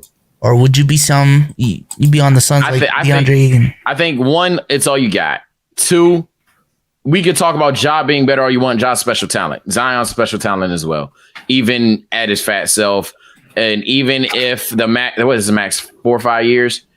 Even if it were the 7 somehow, I think that's cool. The chances of you still getting the chances 23 and at least 23. I think you pay that the risk is he gets hurt and you wasted that money for such a short tenure of time. And I know 4 years is a long time, but like he'll be in and out for 4 years. And you're like, all right, fuck it, you suck. But at the same time, as Biso said, you're not going to find that talent again. You're in New Orleans. You're not going to sign that talent. I think you got a better shot of him potentially working out, proving a guy like TSO Sage wrong, surpassing Ja, getting to his weight. I think you just roll those odds and pay him. I wouldn't. I personally wouldn't pay him. You have BI if you need a young guy that you're going to pay money to and be a cornerstone. BI is just fine. I would much rather have an underweight guy that I need to put weight on than a fat fuck who gets hurt and doesn't want to take the weight off. So I would keep BI if I'm going to pay him, and bare minimum build around him and get pieces, or blow it up and rebuild again. Because let's be honest, we can't. If they blow it up and they decide, send BI for value and draft capital and get rid of Zion, as fans, as like anybody, you can't sit there and say, oh yeah, the Pelicans fucked that situation up. That wasn't on the Pelicans. That was on the fat fuck. You can't get mad because fat fuck didn't want to lose weight. Like, he's a grown man. Jeez. The Pelicans can't just be like, hey, bro, lose weight. They can't. Like, literally, you can't follow that nigga home and make him lose weight. You can't put him up for liposuction. So there's no way we as fans can be like, AD all over again, man. They just can't get it right. Like, literally, that's misfortune. You got to just take your L. It's like if you're going to gamble, nigga, you run out of money. Hey, bro, the house beats you, bro. Like, chop it up, take the L, chop it up to the game. There's nothing you can do about that. I'm not about to extend some guy, pay him for, and yes, I'm fat shaming, motherfucker. I'm fat. I can fat shame. That's how it works. Like, you don't max out a guy like that. You don't pay him between 170 to fucking 210 to fucking be fat and sit down and basically just eat his money. Like, come on, bro. By the way, the people that hate us every time we get any minute thing wrong, it is a conversation. His contract doesn't expire until next season. He is. I'm about to say he has a team option. Sean Selling. I ain't gonna lie. It's okay. We're gonna have the people that already paused the video, time stamped it, and commented. But I'm just saying, we know for a fact it's a conversation, bro. Bro, I hate these comments. Motherfucker said it's only been 2 seasons. Relax. This isn't like a nigga is not performing. He's fat. He's only been getting fatter. Like, what do we need to wait for him to get literally obese? So like. No, he's not losing no weight. Look. I always hit him with the same line. Okay, you can either wait to be right 3 years from now and act like a dumbass on purpose right now, or you can just say it right now. every time. It's like, it's one thing to be like, Darius Garland's going to be an MVP candidate. Okay, where do you get that from? What evidence do you have? Why are you thinking that? But when you're like, oh, Luka's going to be an MVP candidate when he got drafted, you're seeing the motherfucker do what he's doing on historic type timing. You can either wait or you can just say it now. Only thing I was gonna say is, my boy. Only thing I was gonna say about it is, even outside of like the weight situation, he doesn't like New Orleans. They've spoiled the relationship or whatever the case may be. So, do you pay him? I guess you do. You offer him that contract or whatever, and see if he takes that. That's a lot of money. Mm-hmm. But at the same time, I could definitely see a world where both of them are just like, all right, we got to figure out a way to part ways. Because at the end of the day, the weight gain is because he's not happy there. So do we continue him being there and continue him being not happy? He's either not happy or too happy. I'm gonna tell you how bro going to Smoothie King Stadium. He's like, you know what? I'll do a smoothie. Well, how did you a whole ass stadium? How did you come to the conclusion the weight gain is because he's not happy? I don't think that. And I don't even mean like that. Like, if you were happy in your situation and if you were doing all this, first of all, he wouldn't be injured. But second of all, he would keep himself right in order to get out there to play as soon as he could if he was happy in his situation. I don't necessarily think he has an eating disorder. Like, I don't think that that's the case. Let me say this now to anybody out there listening. If niggas is gonna clip this, I'm not putting an eating disorder on Zion. I'm not putting weight gain issues on Zion. I'm not. I'm saying from all the stuff that we've heard so far is like he's just not trying because he's not happy with the organization. All the stuff from that's saying like David Griffin and him don't have a relationship. That's him not trying because I don't give a fuck about being here. But he started gaining weight the moment he got drafted. So you telling me so he just didn't want to go to the Pelicans? Like is that what you, if that's what you're saying, cool, but literally this weight thing isn't a new thing. Like literally from the time he was in college to when he played his first summer league game, he gained a drastic amount of weight, like a noticeable amount of weight just from then. I'm not, and it hasn't changed. So, okay, if that's what you're saying, I guess. And I feel like they've just been on some 76ers mismanagement type shit. Like when the 76ers was mismanaging all the players in the process and the injuries and shit like that, I feel like they've been on the same type of tip. So I don't think he's ever really, I don't know why people don't take the route of just, hey, I'm not going to play there. I don't know why niggas don't do that, but they just need to start doing it more because I'm not going to play there. And I hope the next generation of players, they take that next step because they already took some of the power from the NCAA. Take that next step and just be like, yo, bro, I am not playing for you. If you are an ass organization, I will not play for you. Period. I'm all for saying fuck organizations. I'm all for saying the Pelicans as an organization suck. But I must admit, in the situation that we are in, that's a bit unfair to them. If they draft a guy, bring him in, he fucks up, and we're gonna paint the picture as in the franchise did something wrong because they build around him. The only thing I say that's red flagged me was getting rid of Zoe. That's not because I'm a Zoe fan. I am a Zoe fan, but Zoe and Zion, that's a match made in heaven. So I think getting rid of that. But the outside of that, it's like, yo, even with that, you just got picked. It's like the Zion's motherfucker that was on our eating. head for 2 years. It's been 2 years. It's It's been 2 years. I'm not saying it's not his fault for eating. It's his fault for eating. But I would just look at the grand scheme of shits. Mm-hmm. I would look at it and say, all right, y'all mismanaged AD. Y'all mismanaged the fuck out of the whole Anthony Davis situation. Even how y'all got me is a little fucked up. I don't want to be here. There's a lot. Let me tell you this right now. If I was an athlete and I was getting drafted, there's a lot of organizations I just wouldn't want to be on. Like, who's the worst team in the league right now? Like, record-wise. The Pacers? Isn't it the Pacers? Yeah, Pacers. It's between the Pacers and who's in the Western Conference? Is it the Rockets? I honestly I mean, listen, if the Pacers got the number one pick, I could talk myself into it. If the Magic got the number one pick, I'm not going there. If the Rockets got the number one pick, I'm not going there. If the Pelicans got the number one pick, I'm not going there. So what's the purpose of a draft then? why would you not go to the Rockets? I don't give a fuck about what they got going on. They got a shitty coach in the back. Their ownership don't know what the fuck they doing. I ain't gonna lie. I'm not going there. That negates the purpose. You do know how I'm not saying that's how the draft works. Like the shitty teams I don't give a fuck. So do you only want like the good teams to get players, or do you want? I'm saying me. If I was the professional basketball player, I'm projected to be the number one pick. I would tell y'all niggas, I'm not going there. I don't give a fuck about some And draft. I'm telling you right now, as soon as that becomes the norm, we are literally never going to see NBA basketball again because the owners will have a lockout until that's a minute. I agree. Yeah, that have they not for y'all two niggas, Sage and Damo, have they not done it in the NFL? That's fine. Said they want to play somewhere? Mm-hmm. The last person I can think of is who? Eli Manning? They've done it in NBA too, but have they the last person I can think of is Eli Manning, and I want to say that caused a shit ton of problems. Right. But it happened and it went down, right? And I'm just saying that would be me. I'm not. It could happen in the NBA, but I don't know if they'll still have those fully guaranteed contracts. Oh, that's fine. I just wouldn't do it. When it happened in the NFL, I'm pretty sure parameters was put in place to where players couldn't do that shit again. Mm-hmm. Like we haven't. There's a reason we haven't seen it since. Like I'm just telling you. I'm telling you though. Me, Omar. If I was that number one motherfucker, and then ping pong balls drop and the Magic get it, I'm not going there. And I'm gonna tell you, Omar, you might not have a job in the NBA. You might as well go play with Lithuania. I'm gonna tell you Simmons here right now. I'm gonna tell you right now. If Zion said I will not play for the Pelicans, I guarantee you Zion will be on another team in the NBA. Yeah, in the second round. Later pick. And that's motherfucking fine. That's motherfucking fine.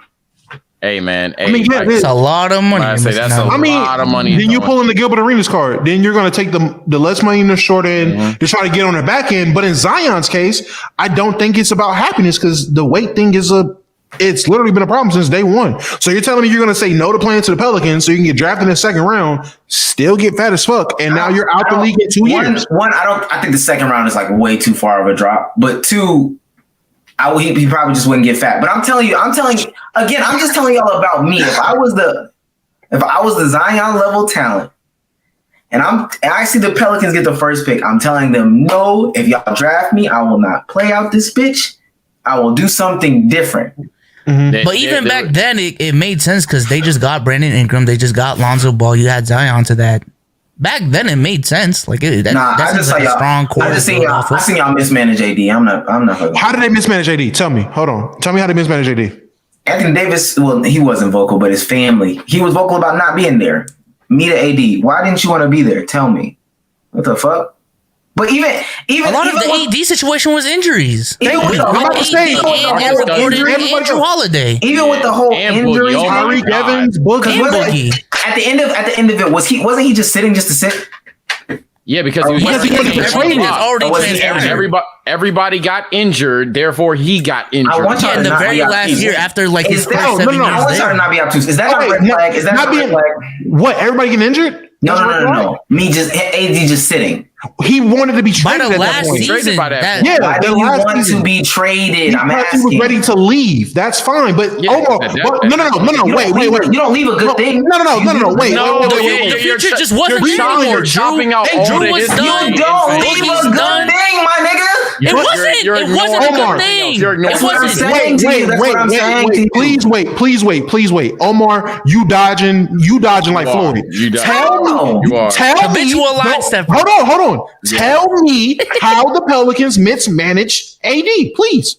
I'm telling you, as from the perspective of me, I see a star player choosing to sit in the NBA. I'm automatically thinking, hey, that's a bad. So basically, hold on. Long story short, you don't know. That's all I just heard. You don't know how they mismanaged him. You're just saying that. He wasn't happy. He didn't want to be there. That's the Rockets mismanaged James Harden for I think they did too. I ain't gonna lie. They mismanaged Harden. I didn't say all those years, nigga. No,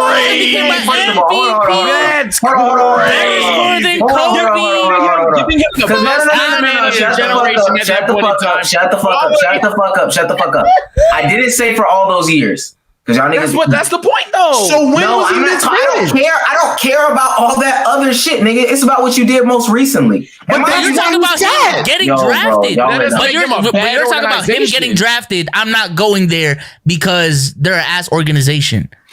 And now you're talking about his very last 2 years? That makes no sense. You're saying the Pelicans mismanaged AD, but you're not.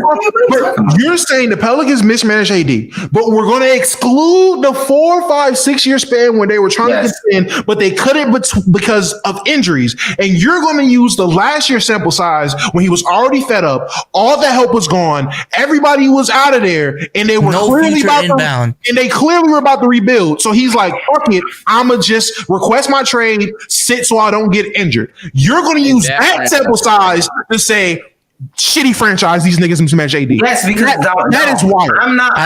Let him finish. I'm not walking into the last 4 years. Same thing with the James Harden situation. I'm not walking into the last 4 years. I'm walking into you having a disgruntled superstar, them leaving, and you obtaining this asset. Why is your superstar disgruntled? Now, mind you, I get that there are reasons. Me as the number one talent athlete, I see a disgruntled superstar. I probably have the ability to ask too, hey, what the fuck is going on over there? Why don't you like it? You can shake your head. No, I'm not playing for them niggas though. That's period, point blank. And you're talking about Zion going to the Pelicans after. Oh, okay. I thought you were talking about AD getting drafted and just like not being managed right the whole time. Like they showed they couldn't manage. I'm talking about the. But you're saying the Pelicans mismanaged AD. I don't give a fuck about the 4 or 5 years or whatever the fuck it is. I'm talking about the very ends.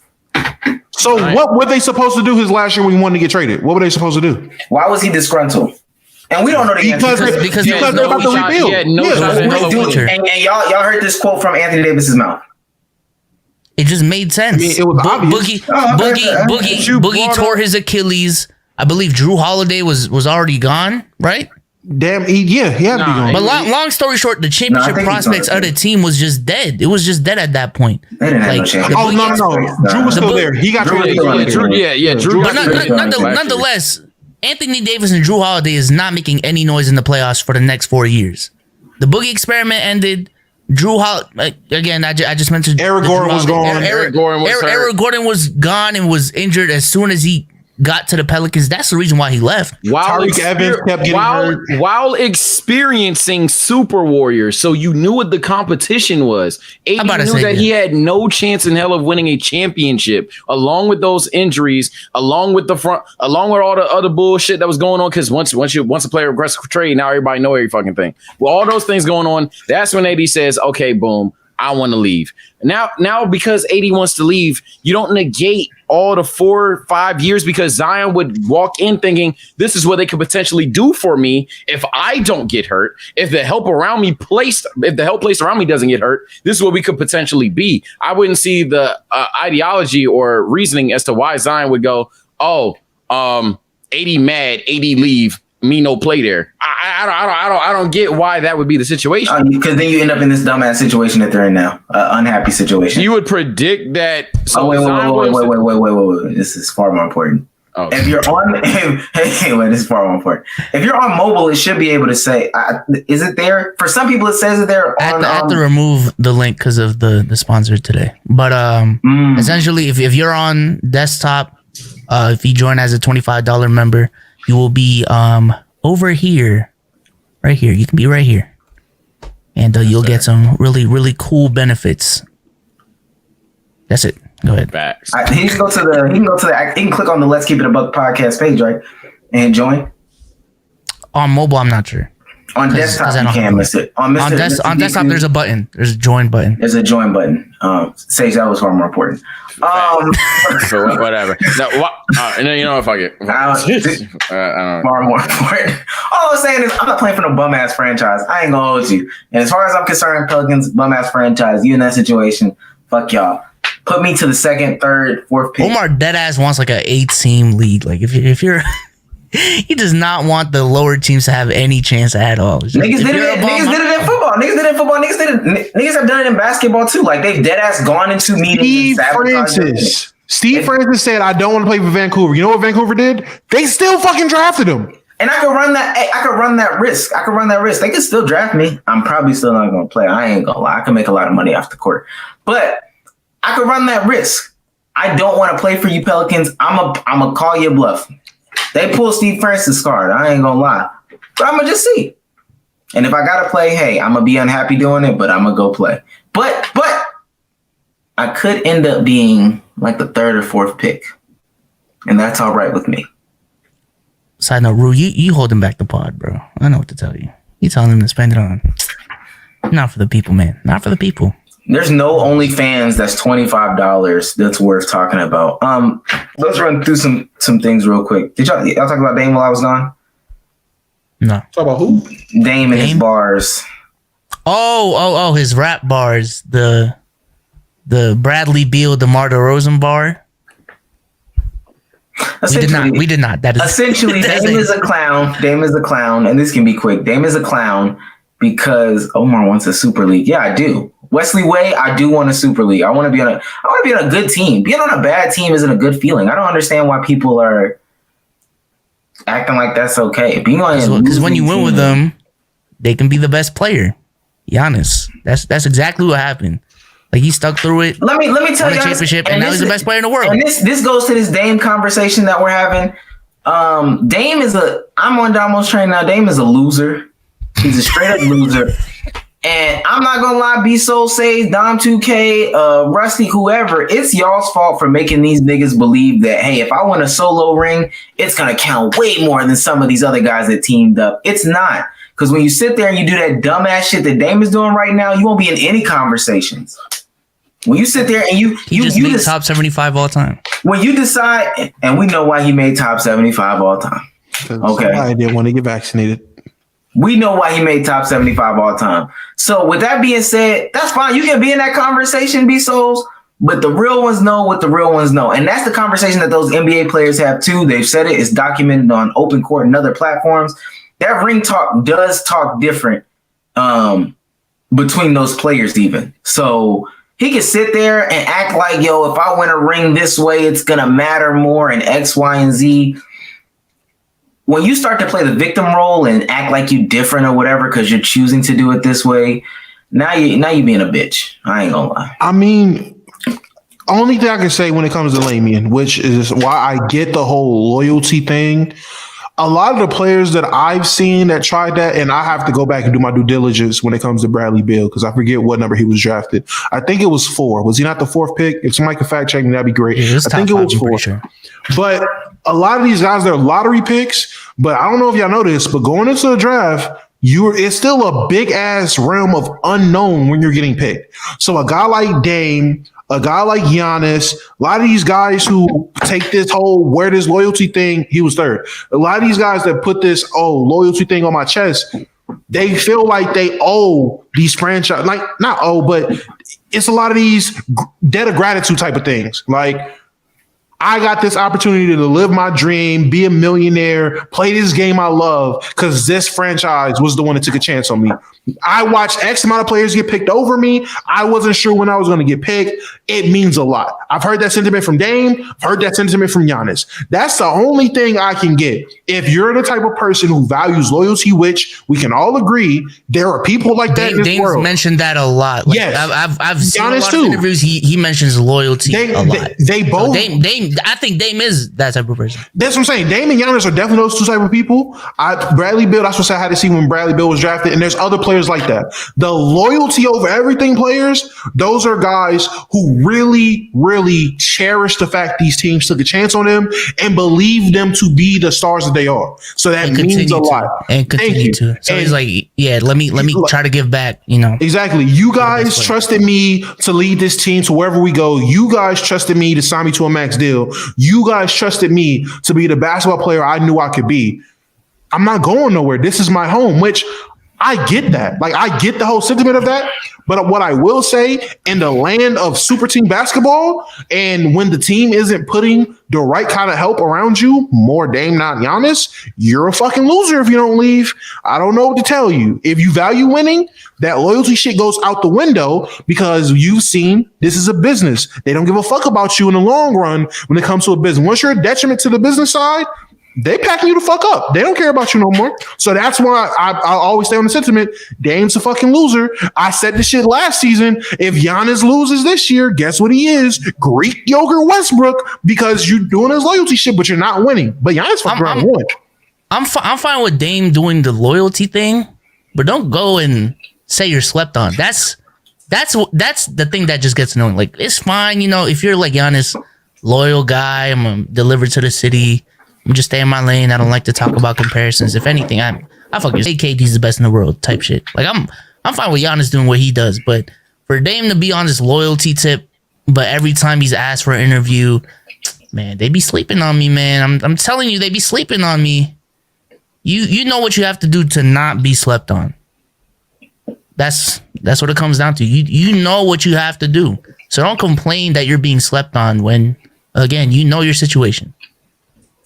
But 400 viewers, but we don't got 300 likes. Y'all niggas slacking. I just personally I believe he's personally convinced himself, all right, since I'm not going to be a guy who's going to get multiple rings in the league, I'm in the generation with like a better point guard than me is Steph Curry, so I'm not going to get these first team All NBAs. I can try to get as many second teams as I can, second and third teams, and if I get a solo ring, NBA Twitter, NBA YouTube has already told people that Dirk's ring is valued more because he stayed loyal or whatever. It is. It's just not. It doesn't matter. I swear to God, it doesn't matter. Let me tell you something. It does. Let me tell y'all something. The only time that's ever come around in conversation, I swear to God, like being that critical of rings, is when Kevin Durant went to the Warriors. Like, we didn't talk about that shit before like that. No, those conversations happened when LeBron went to Miami. No, it didn't. Not to the effect that we're talking about now. No, it didn't, bro. Not to this degree, but also another factor is just social media being more prevalent now. And mind you, but no, those conversations were happening when LeBron went to Miami, bro. About rings, I can say that they did, but again, in the grand scheme of shits, the only time that we talk about that, because we don't talk about it in the early 2000s, we don't talk about the value of rings any other time, except for when Kevin Durant went to the Warriors. That's not true. I just think it started with LeBron. That's all. But I agree with your point though. To the degree, bro. To the degree. I mean, but different dynamic to the NBA now. Players have more freedom. Players are going wherever they want to. Back then, owners made the trades, owners made the draft decisions, and it was just ball, shut up and ball, dead ass. That's how it was back then. Now players have a lot of freedom. Hell, you're talking about getting drafted and telling a team no. That's not talked about in past NBA seasons. Maybe you'll find one or two, but majority of NBA seasons, history will tell you that's not the case. Players just have more power than he did. That's why these conversations are more recent. And we're not, and us as fans and stuff like that, the only reason why we hold that much weight on the rings and the value of rings thing, the only reason it's as critical as ever and as much as it is because KD did something that was the most drastic thing we've ever seen. We go to the extreme with the value of rings because he did an extreme move in going to the Warriors. If Kevin Durant goes anywhere else that's not Golden State or Cleveland, no one is talking about the value of his rings. He could have teamed up with anybody else, and we wouldn't have talked about the value of his rings, at least to that degree, because that nigga habitually stepped that goddamn line fucking 20-fold.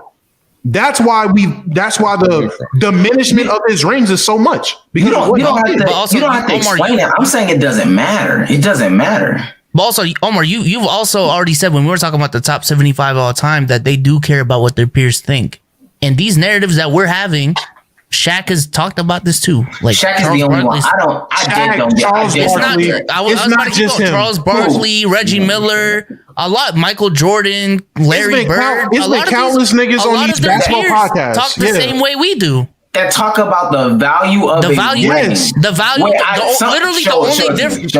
the only difference is they don't use as much like advanced metrics and really dive into it as much as we do because they need time to. All you have to do is find X amount of X fucking basketball podcasts with NBA players and type in Kevin Durant. Like, watch them talk about Kevin Durant. That's all you have to do. It don't matter who it is. Through the smoke, fucking knuckleheads, even though one of them niggas is in jail. It don't matter who it is. I'm pretty sure when fucking KG and Paul Pierce fucking the truth in the mouth, whatever the fuck they gonna call that shit, they gonna talk about it too. Like they can't talking about they broke LeBron. They can't talk about it. They can't talk about it. They're gonna talk about it. They're gonna talk about it and compare it to, because literally the conversation is gonna go, people compare these super teams to us, and oh wait, we did this, that, and the third, and Kevin Durant did this. But you're saying what I'm saying. The only time that it became this magnitude is Kevin Durant.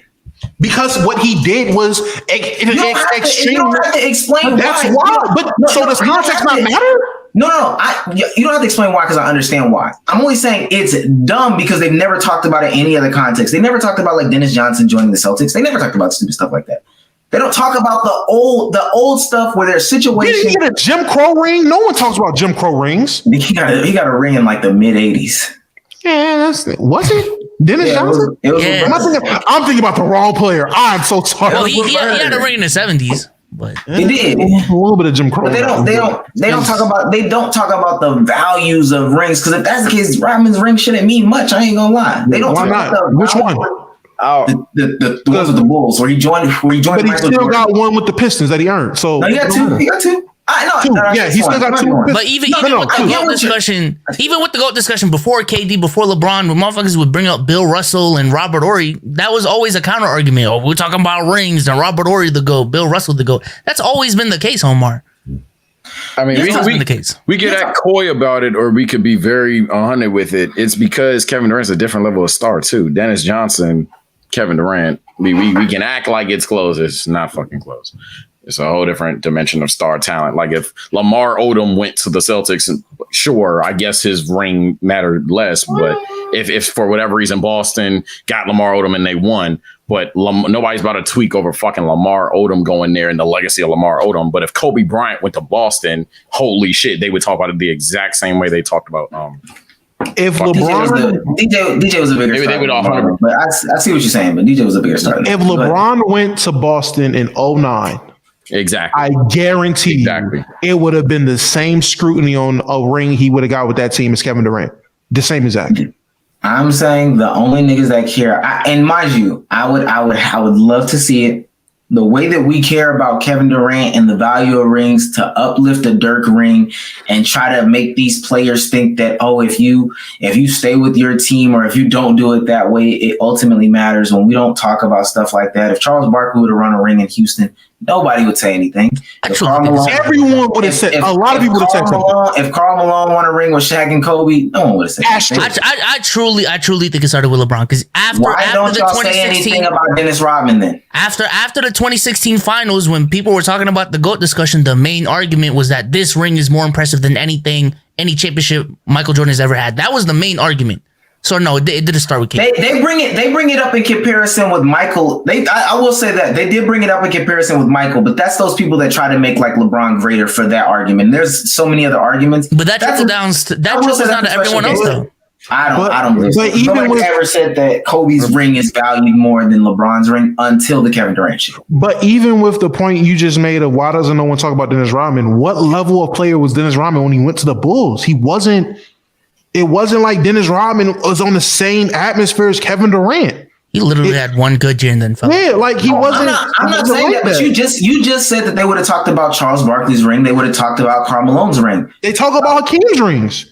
Why would they not talk about that? Why would they not talk about Dennis Rodman's ring then, or his rings then? Because the role he played on the team and the player that he was literally Dennis Rodman played a different role. It was barely a third option. Thank you. Dennis Rodman was a career like bona fide role player, an extreme role player, like literally the most extreme of extreme role players you can have. That was a known thing. Charles Barkley is a former MVP, a star, a guy that got a team to a finals. His level of player is different than a Dennis Rodman. Now, if you want to look at the numbers and try to tell me, oh, but when he went to the Rockets, his numbers was this and Dennis was this, cool, do that. But there's no way you're trying to tell me Charles Barkley and Dennis Rodman in the 90s was on the same level of star. They weren't. So you think it matters about the level of star then? Yeah, nobody. Yes, that's why it matters. Dame would need to realize then he's not Kevin Durant. Bradley Beal needs to realize he's not Kevin Durant. And what he said, DeRozan, is that the other one he said is real? Yeah. I don't know why he brought up. I don't know why he brought up DeRozan. DeRozan on his third team, so I don't know. DeRozan I don't know. DeRozan was looking like, why me, bro? He's just trying to get the bar off. Yeah, but they need to understand that they're not the level of Kevin Durant. And like y'all are saying right now, nobody would care. Nobody would really care. He's a great player. He's not the level of Kevin Durant, and nobody would care. I damn well agree unless he put a role that he showed he's capable of at worst being a sub elite number one to being a number 4, then I'd be like, all right, what the fuck, Dame? But other than that, no, I agree. If Dame teams up with who? Middleton somewhere. Giannis. I'm gonna say like Giannis. Yeah, why I say Middleton? Giannis. I don't care. Okay. Right? Why the fuck? It's Middleton scene. Yeah, that'd been crazy. But if Dame and Giannis team up, I'm okay. Cool. All right. So scenario, hypothetical scenario. Lakers win this year. Shit happened. Harden had 3 free throw attempts. Keep going. What's the stat line? What was the stat line? Please tell me he dropped 30. Oh my god. Triple double efficient. 3 free throw attempts though. That's what I'm saying. How many points? That's all he wanted to know. Hey man. He a hooper, bro. Them 18 points, bro. Yeah, good game though. Yeah, I don't know. Respectable game. Yeah, very respectable. But I'm just saying the Harden is back shit with the free throw attempts. Wait, where y'all at now, bitch? Did they win? Because I think they got other problems. They won.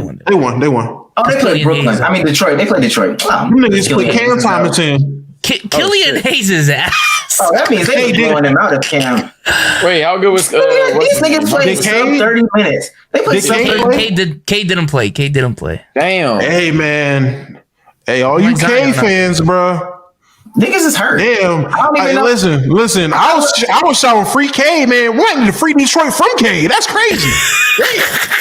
The nigga can't even play. All right, that was look. I saw the first game. I saw the debut game. I was a little hyped, bro. He went up and down the court one time. His hands was on his knees. He was like this. I'm like, hey, you're on defense, bro. What are you doing? What are you doing? Yeah, I know you're tired, but why you shouldn't be playing. And obviously tonight shows like, obviously you shouldn't be playing. I don't know what they trying to do.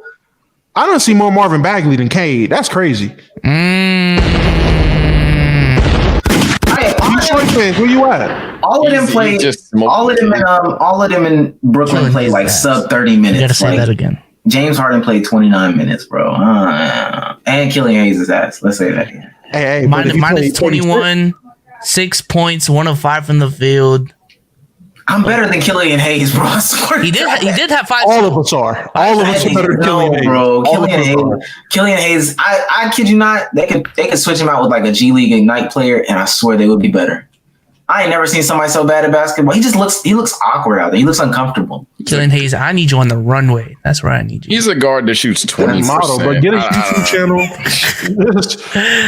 Hey, yo, Killian Hayes is like 2 years away from being a hooligan or playing with Nick Briz. I swear to God, bro. A 20% defensive guard is not going to sustain. And let me say this: you said Cade's not a point guard. Listen, the way Killian Hayes is playing, they finna make that nigga a point guard. That nigga, he don't even look comfortable. I saw him dribbling up the court, and I was like, you even look uncomfortable doing that. All they saying, you just gotta get to half court, my brother, and you can pass the ball. He looked uncomfortable doing that. I swear to God, that's the worst player I've ever seen in my life. I don't know.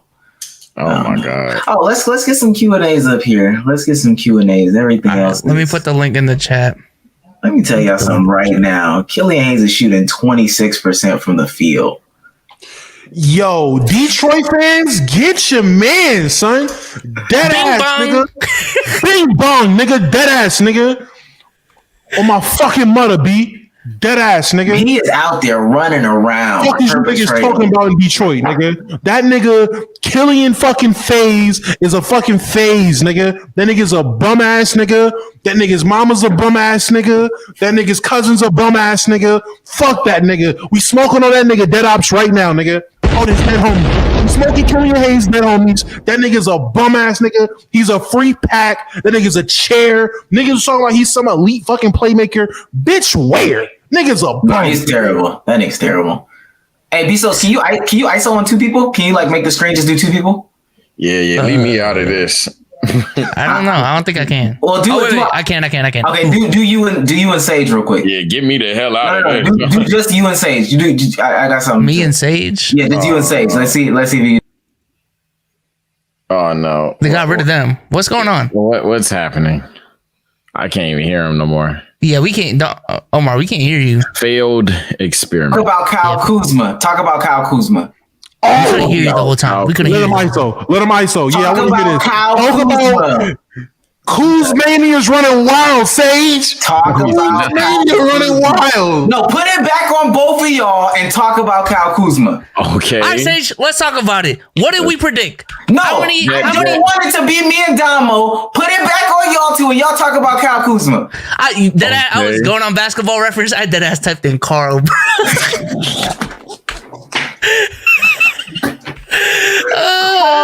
We gonna change that thing, bro. How many players' names have we changed? Carl Kuzma, Carl Durant, Before we bring in motherfuckers, I'm gonna tell you right now. Me and Sage said, how many field goal attempts is he gonna attempt a game? Sage, what did we say?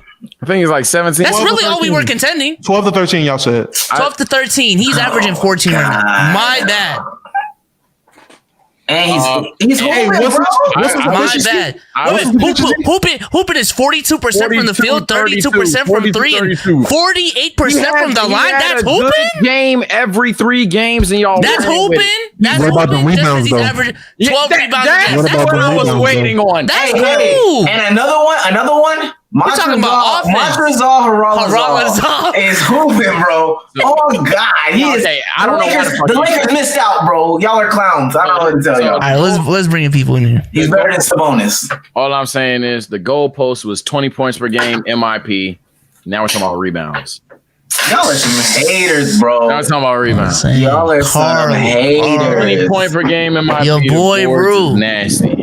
Niggas started talking about Harold. Yo, what's going on? What's going on? What's good? What's going on, twin? What's going on, twin? Hey, man. I just got to say, love the pod. And Omar, you like the fattest casual I've ever heard, bro. Before I get to my question, I just got to say it, man. Casual? Is that the fat.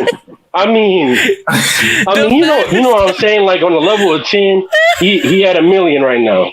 Give me a take that's a casual take. Take that you disagree with. Bro, just scroll back the pod. Just scroll back the That's pod. what I'm saying. That's all you gotta do. Just scroll back the whole pod. That's what I'm saying. They never have a take. They just, oh yeah, he's a casual.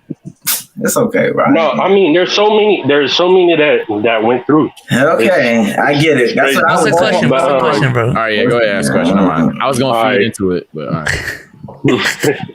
I definitely was going to instigate it. I was gonna be like, Omar, say a take, bro. What you think of that take? I was definitely going. I mean, Omar. Okay, I got you. What do y'all think Omar's most casual take is? Is that the question? Is that what you want to That's ask? the question. That's the question? Is that That's the question.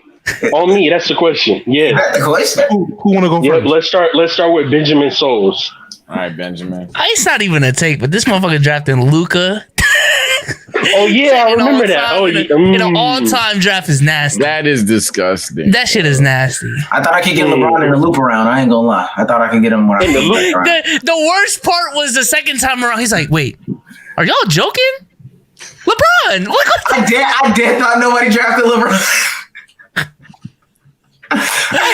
nasty." Still the best player I've ever gosh. seen. Sage, what's my most casual take? I guess. I don't like calling people casual. I call them like Yeah, the spook one. What's His up? worst take. Just say his worst take. what is it? I don't have all these shits in memory. I ain't gonna lie.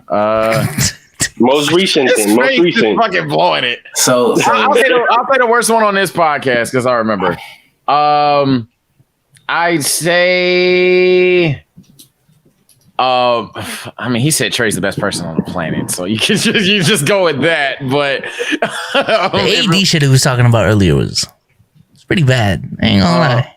yeah, that's y'all misunderstood me. I got this. I'll go there. I'll say that because I was actually upset when I couldn't finish my point too. So Y'all misunderstood me. That's all it was, huh? What the fuck? Easy. I'll keep it short and sweet. 2 words. Jeff Teague. That's a bad. Oh yeah, Jeff Teague Finals MVP. Let's go. Anything No, Jeff Teague talking related. about like a top 10 point guard in the league. In 2012 or 2013, he was top 10 in 2015 or some shit. Hey, That you know nigga what's wasn't even crazy? top 10 in the East. You know what what's the crazy? fuck? He wasn't even a top 10 point guard in the East. We did the exercise, and I think he came out to being like 5. So I don't know. No, we did the exercise where we looked back at what the media was saying. We looked back at what the media was saying back then. That nigga ranked like 13th. I don't care about what the media is saying. The media will tell you some BS. Listen, Jeff Teague is one of the best players of Right our there. generation. There you go. There you go. There you go. Kobe You got a related. live one. You got a I live a new take. one. Oh, yeah. Anything No, Kobe no, related. Yeah. Now the Kobe Yeah, the stuff. Kobe Now the takes. Kobe stuff is real. The Kobe stuff is real. Bro, hey man, Ru, I don't know if you know this. This man was on Green Room literally a week straight. It was just how Kobe slander rooms. He was hosting Kobe slander rooms, and literally, I heard this man lead off on multiple takes with, "Man, the media is telling you guys that Kobe worked hard. No, it's still How we know he worked Hey, hard? hold on. I'm out. Alright. How we know he worked harder than everybody else?" Damo is still on this misinterpretation of what I said. But the reason why I do stuff like that is because Jew will come in the room. Yeah, bro, LeBron ain't no defender. Kobe better. Come on. Who is this? What's going on, twin? What's up? What's up, man? What's the question? I don't know if y'all, I probably missed in the pod or something. If you guys said it before, but who y'all got for MVP this year? Early. My take changed. I don't know who I said when we started this season, but it definitely changed. I think a lot of us were saying Luka. It's still Giannis to me. I was saying Curry, Giannis, so one of them two. J.A. Morant. I got Rudy Gobert. No, I would say I don't think Omar couldn't even say that with a straight face. Isn't he like on the MVP ladder right now, though? Yeah, he's like second or something like that on the MVP On Bleacher ladder. Report's MVP, I thought it was Kia. Was it? I thought it was Bleacher Report. Who's your MVP? Because I got a question to ask y'all. I said not Josh. Shit. I Basketball was saying reference. Curry and Giannis. I just don't think Ja will win enough, but I'd throw his name in there, but I don't think he'll win enough. So Curry. My question is Rudy Gobert by the end of his career, is he an all-time great center? I think so. 3-time defensive player of the year. Talent matters. I'm not gonna lie to you. Damo, I'm about to say I'm a killer for Damo. There's a possibility where he could end up with 5 defensive players of the year. And if that's the case, God, this is the weakest era for centers. The bar is so low. Yeah. The weak. This is the weakest. For defense, I guess. That's exactly what I talk about when we do them all-time shit, and people get mad at me, whether it's you or when I was on when you and Lo was streaming, and I was just nixing every motherfucker. I was like, bro, they're not that nice, bro. Like, okay, they got the stats, they're not that nice. If Rudy Gobert is about to be rated over guys like Dwight or some shit, okay, bro. Oh no, I'm not saying he's gonna be over Dwight, but I'm just saying like if we're considering like Dikembe Mutombo, Ben Wallace as all-time great centers. By the end of his career, and Rudy Gobert, and unfortunately, I will have to be the same motherfucker to tell you, hey, Ben Wallace was a better basketball player, bro. And move on with my life, dog. Was he? All right, go ahead. Don't start with me, then. But I had KD for MVP. Fuck no. KD Still. My dark horse though is PG if they can win games. They can win games. That's a major. Oh, and So another take I was on timing about. Oh my God, Sage don't miss. Yeah, they're bad. But oh we'll my see. God, Sage don't miss. Oh fuck. Damn. That's my dark my horse. boy. All right. Appreciate it, man. Hey, thanks for the support, my G. I was the only one that was. Hey, yo, we've been on timing all season. Oh my God, Sagey don't miss. Yo, what's good? How's it going, guys? What's up? Good. I appreciate your show, guys. You guys are hilarious. I had a really bad thought. Like, I was thinking about it. I was thinking about the Embiid draft, Mr. 35 minutes per game. Is it bad to say that I thought Jabari was going to be the best out of the three between him, Andrew, and Joel? At that time, the consensus was Andrew Wiggins and Jabari. It might have changed if Embiid was healthy going into that draft, but going into it was Andrew Wiggins, Jabari 1 and 2. Yeah, man. I was irrationally high on him. I was like, oh gosh, they shouldn't take Wiggins. They should take Jabari. I've never been high on Wiggins. I'll tell you, even going into that draft. Healthy, I was super high on Jabari as well. I seen Jabari really being a difference maker in the league. But his knee, hey man, he got Chicago legs, bro. I don't know if you know this. A lot of players from Chicago got bad lower extremities, man. We can make a whole all-star team of Chicago people with bad knees, ankles, and feet, bro. I'm telling you. Truthfully, I wasn't high on that draft at all. I thought that draft sucked. Hey, and let it be known now. Joel is still not playing over 30 minutes, even in these games. I think it's the early stretch. They are getting lucky. They play bad teams too. Let me also say that, but they are getting lucky that they are beating these teams well enough to where he doesn't have to play 30 plus minutes. I still feel fear for it. Second game, swollen knees. We're gonna see. That's getting more and more interesting as the day goes by. But yeah, it's definitely interesting. Yeah. At least you get 30 minutes with him instead of 10 minutes with Jabari if you're lucky. You're good with 314, bro. I mean, when people tried to get me to buy into Dante Exum, I was like, yeah, I just don't like this guy. I just didn't like the class, bro. Hey, they were dead ass saying that was the next 2003 draft class. I bought stock. I bought Exum stock. I ain't gonna hold you. I'm wearing it. Media, baby. I was a Marco Carter Williams motherfucker, though. That's when they were so high on big point guards. Like, they were like, yeah, we're going to find us like the next big point guard. They still are. I think it just, because here comes another bad take. I'm not I'm saying they are. They are, but it's just, I think it's different because Dante Exum was just dead ass.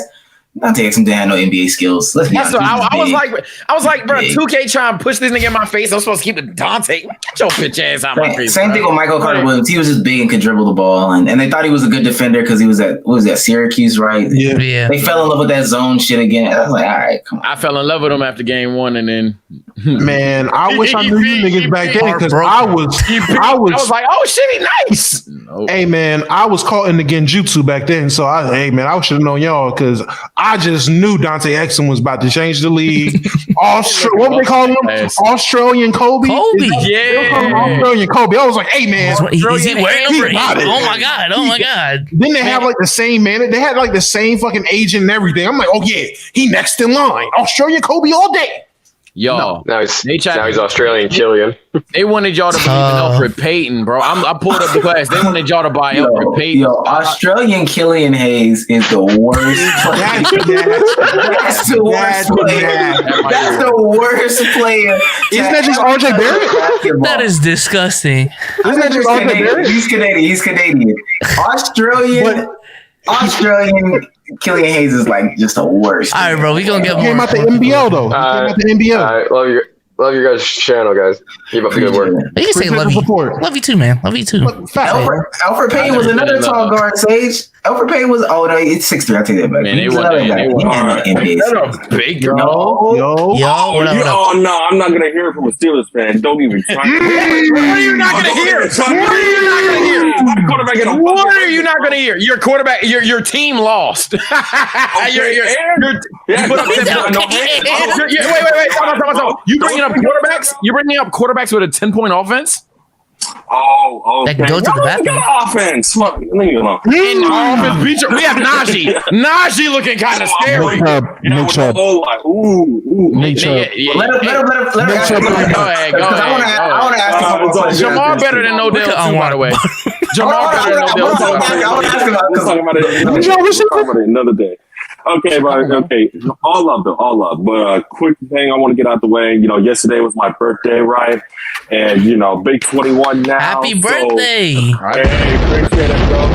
Yes, sir. Yeah, dude. So far, like I've been out to OU and shit. At least I saw some good football instead of what I saw today. So that's one thing I want to get out the way. But no, one of the things I was about to ask y'all is, it doesn't matter what sport it is. What's the most heated rivalry that y'all ever had to deal with in terms of friends, family, online, anything like that? Like the most heated. Like as you heard earlier. Ain't gonna lie, bro. These per 36 conversations get me riled. Oh, we're talking about NBA content? Okay, I was asking. No, I was not. I'm just talking about You said any sport. Any sport. Sage live in a crazy rivalry state. I do too. Bro, I don't know. I'm about to say. I know. I can go first. Go ahead. Saints Falcons. I've seen people fight, and I think somebody got murdered in Atlanta. Like I've seen stuff is really happened. Saints Falcons. That's probably my biggest. Right. I mean, man.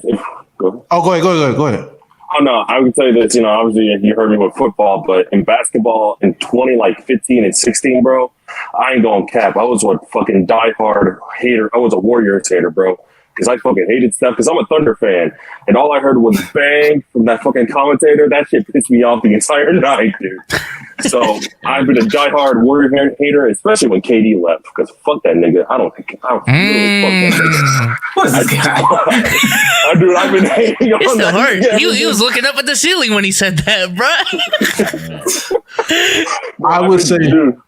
I would say mines would be, man. You know me. I'm from the Carolinas, so I bleed Tar Heel blue, and we don't fuck with them blue. We don't fuck with them Blue Devils. And I was born in Duke Hospital, so yeah, that shit burns deep. Like literally family feuds. Like half the family Carolina fans, the other half is Duke fans. I got family in Chapel Hill. I got family in Durham. I'm from Durham, nigga. Yeah, Tar Heel versus Blue Devil hatred is real. It runs blood deep. Well, yo, when Ray Allen went to Miami, we already hated Miami after that big 3 for him. But when Ray Allen went to Miami, fuck Ray Allen. Celtics are miserable. Y'all treat him out New York man street Trae Young. Dead ass. I didn't, stop the hate till 3 years ago, but up until then. Okay, not 3. He recently stopped hating. He recently stopped hating Ray Allen. Yeah, after senior year of high school, I'm cool, but it was a while, bro. Fuck Ray Allen. Sage, go ahead and say Ravens Steelers. Go ahead. I mean, fuck the Steelers. I mean, if you're over 40, it's Redskins, Cowboys, or football team Cowboys now, but it's dead now. Even shout out Facebook. No. Omar, I'm from the DMV. There's not a team in Virginia. Basketball sucks over here. It is 1,000,000% Steelers Ravens. You will get jumped if your team lost at school, and it's just how shit go. It's bad. It was bad when Ray Lewis was playing football. When Troy Polamalu, Ed Reed conversations. It was bad. It was bad. I don't even need to explain it. It was bad. It was bad. It's funny too, since Donald brought up hometown type of rivalries and shit. Because I live in Oklahoma, and I ain't gonna lie, OU and OSU, Oklahoma State, bro, that is one of the most toxic shit I have ever dealt with in my family or anything like that. I literally saw people getting knocked out and shit over at Stillwater. all getting fucked up about that shit. So he just reminded me of that shit. I think football. Why is football the only like sport that people like dead ass fight about? I've never seen somebody fight It's the closest over thing to human basketball. violence. Like people fight. seriously. No, it does not compare. It does not compare to no type of, especially college football. People be going crazy about college football, bro. Listen. I agree. These baseball fans go crazy. Listen. They do. I agree. Hockey. Nationals is up there. No. Over here. Nationals. Soccer Hockey fans fans are insane. Soccer fans, hands down, are way worse than football fans. Agreed. I've witnessed soccer fans throw bananas at black people. I'm just saying. In the FIFA World Cup, like literally, I forget what year it was. They had to have hashtag stop racism in their sport. No, them niggas take it way more serious. Yo, fuck that. American football ain't got nothing on European football. Them niggas don't even from the stories DKM told about like what Luka had to go through. Oh yeah, they don't play that over sounded there. insane. That sounded insane. Niggas start fires. Like, I ain't gonna hold you. Tell me the last time you heard of any football rivalry ending up in niggas starting fires in the stadium. Never. So yeah. While the game's going on. While the game's going, like niggas are mid-play. Niggas like, man, fuck the other side. Nigga, light that shit up. Like, they don't give a fuck. Like, them Euro fans for soccer, they, like I said, I watched them niggas throw bananas, not a banana, bananas, BANANAS, at one black player. One. It wasn't even like they was talking about it. A group of people in the stands threw bananas at one black player. Them niggas are ruthless. Let's keep going, B-Sos. Let's keep going. All right, appreciate the question, man. All right, appreciate y'all. All love Happy the belated, podcast, bro. though. Happy All right, birthday. appreciate it, brother. I get a chance to ask him about bitch ass Odell Beckham. Odell Beckham. Yo, that nigga's Bro, I wish I could have just went on cut Jamar Chase better than that nigga. Let's talk about him, bro. Like, That nigga's get ass. out No, of here, bro. Yeah. how you doing, my boy? How you doing? Yeah. You wearing a Oh flannel? my God. that nigga is on a Nokia. Yeah.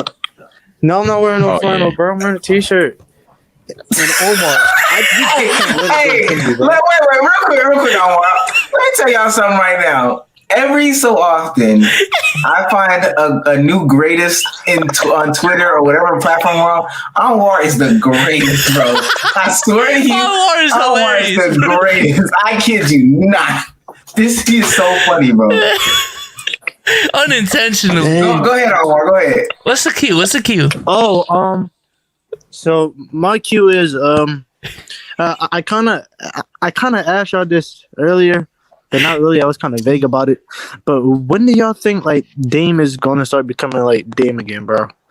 Because I've been watching him this season, and like I don't know what it is. Probably because he's just not like, hitting shots, but like Dame looks really off. Like he looks off on the court, and he looks off mentally. Like when you really watch him, he don't look in tune, bro. If you know what I mean. Yeah, people. I don't really watch him in depth like that, but I'm saying 20 games. You just got ball, yeah. Again, I think a lot of people are just tired or just overworked this season. So I think if you give him some time, he'll be fine. I think all these players though, because even like it's only 6 games. Let's just give all these players some time, bro. Yeah, I think Dame got patched like James Harden. I'm just trying to basically like understand everything that's going on this season. And Omar, if I hear someone sister slanders from you, what's up, my boy? Yeah, I come in here waiting to join, and the first thing I hear is Embiid ain't played 30 minutes yet. But you lost to us last night, Omar. Omar gotta stop gassing his team's fucking wins, bro. No. Stop. Hold on. Bezos, I already told you, I think we're mid. I think we're below mid. I don't think we're that good. He dead. That sounds like the fucking 9 seed I predicted. He only cares about beating like the Hawks because I'm talking trash. I'm about to say, because literally, aside from that, it's been the Pelicans, the Thunder, and the Pistons. Listen, I don't care about none of that. Plus, you're a Celtics fan too. You got no room to talk. But anyway, it's like Omar, bro. Because Omar, it's like Omar know I be watching. Because as soon as I joined the John so I could come in, I heard Embiid not playing 30 minutes, and that's the same thing he told me. On God, Back I off don't the know. camera. First of all, you close.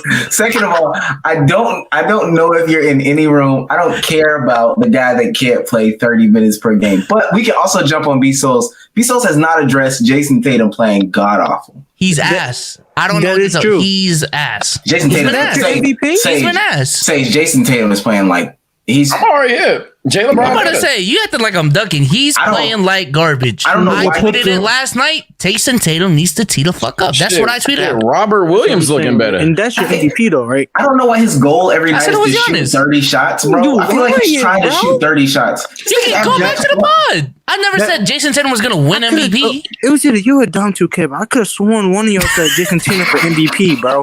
I could have sworn one of you. Nigga said all I thought Celtics fans are the it same. was gonna be top 5, and I might in like 5 games I might be I'll pull back from that take, but I never said who was gonna win.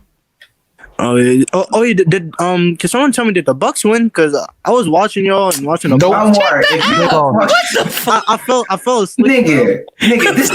This nigga Jason Tatum has 3 games, 28 shots, 32 shots, 30 shots. I don't understand why he feels the need to like try to get That nigga put them he put the muscles on and was like, I am untouchable. I know y'all busy people. I ain't gonna hold He y'all just for drives too to long. the rim. That's the annoying thing about Tatum. He be taking contested ass jumps for no reason. Get Anwar out of here like he don't All right, contest peace out, bro. every single day. Peace out. Peace out, man. I ain't gonna hold We'll catch you later. Listen, We smoking on that Trae Young K. Hey yo, shout out your pod, nigga. Shout out your pod. Oh, shout out your pod, bro. Or not. damn. All right. You're Give him a alive. chance. Hey. listen. Last few things to cover. Wizards are 5-1, but no. Nick Briz apologized to Cash Nasty. I don't know if y'all saw that video. It's about a 5-minute video. He's still a clown. He deadass was just like, hey, I just lost sight that it was entertainment. I didn't think about what could happen if it was bigger. He's a clown, bro. He's a clown. Fuck out of here. Have y'all been watching any of his videos? I didn't watch it before though, so that's like I can tell I'm you, just been looking at the numbers.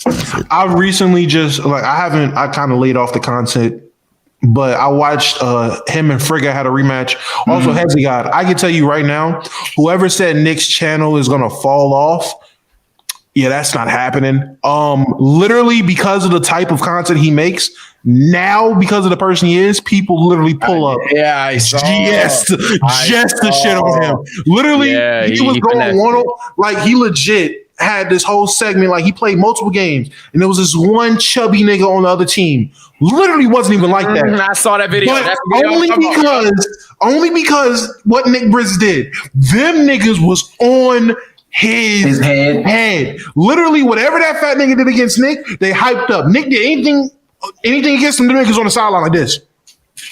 Niggas don't give a fuck about Nick. Like usually you have niggas being toxic, but niggas is cheering Nick on. Now, wherever he goes, if he pulls up the Miami, it's Nick versus Miami. He goes to Oklahoma, it's Nick versus fucking Tuscaloosa, whatever the fuck is in Oklahoma. I don't know. Hey, yo, shout out, bro, in Oklahoma. I don't know where Tulsa is. It Tulsa? I don't fucking care. And anyway, fucking wherever he is, it's him versus that city.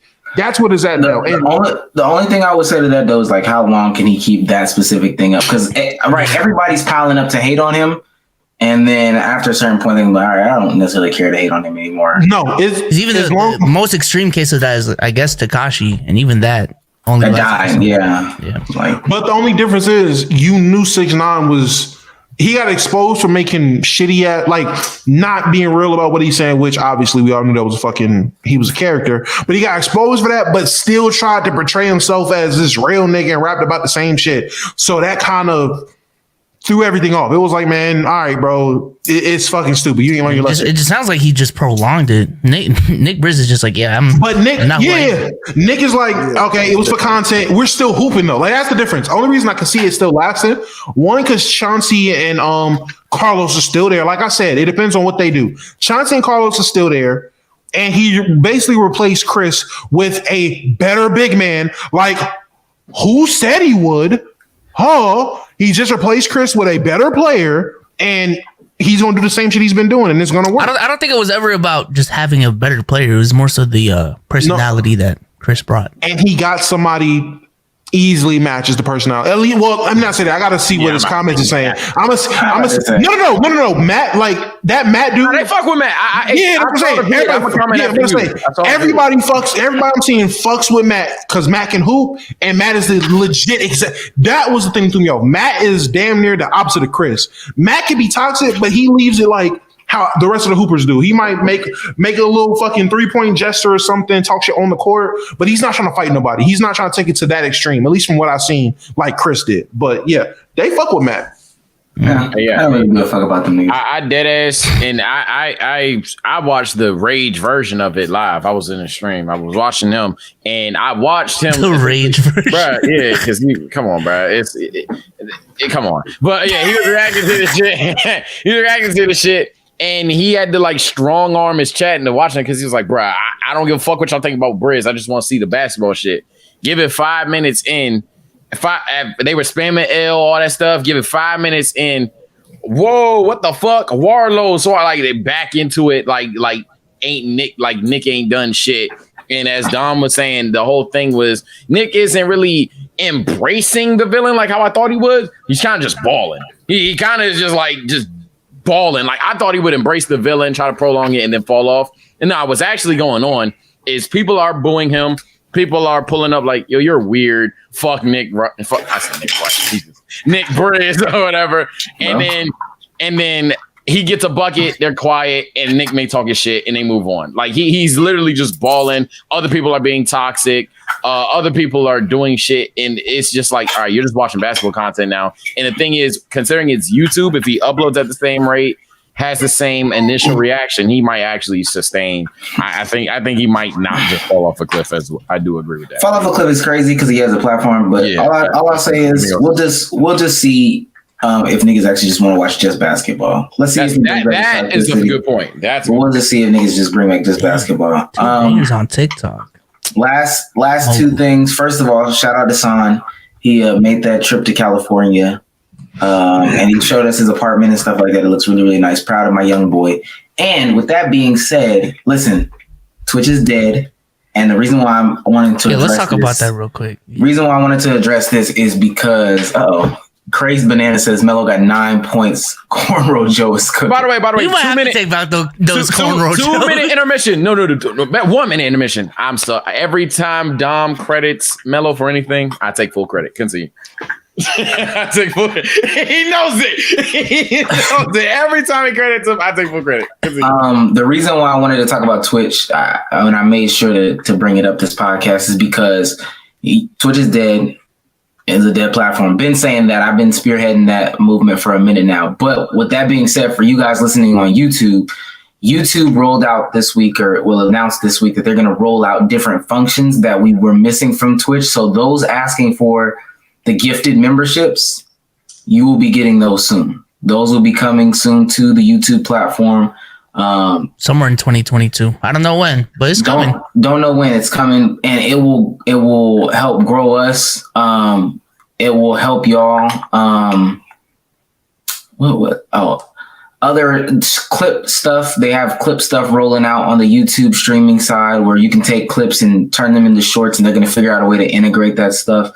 More discoverability.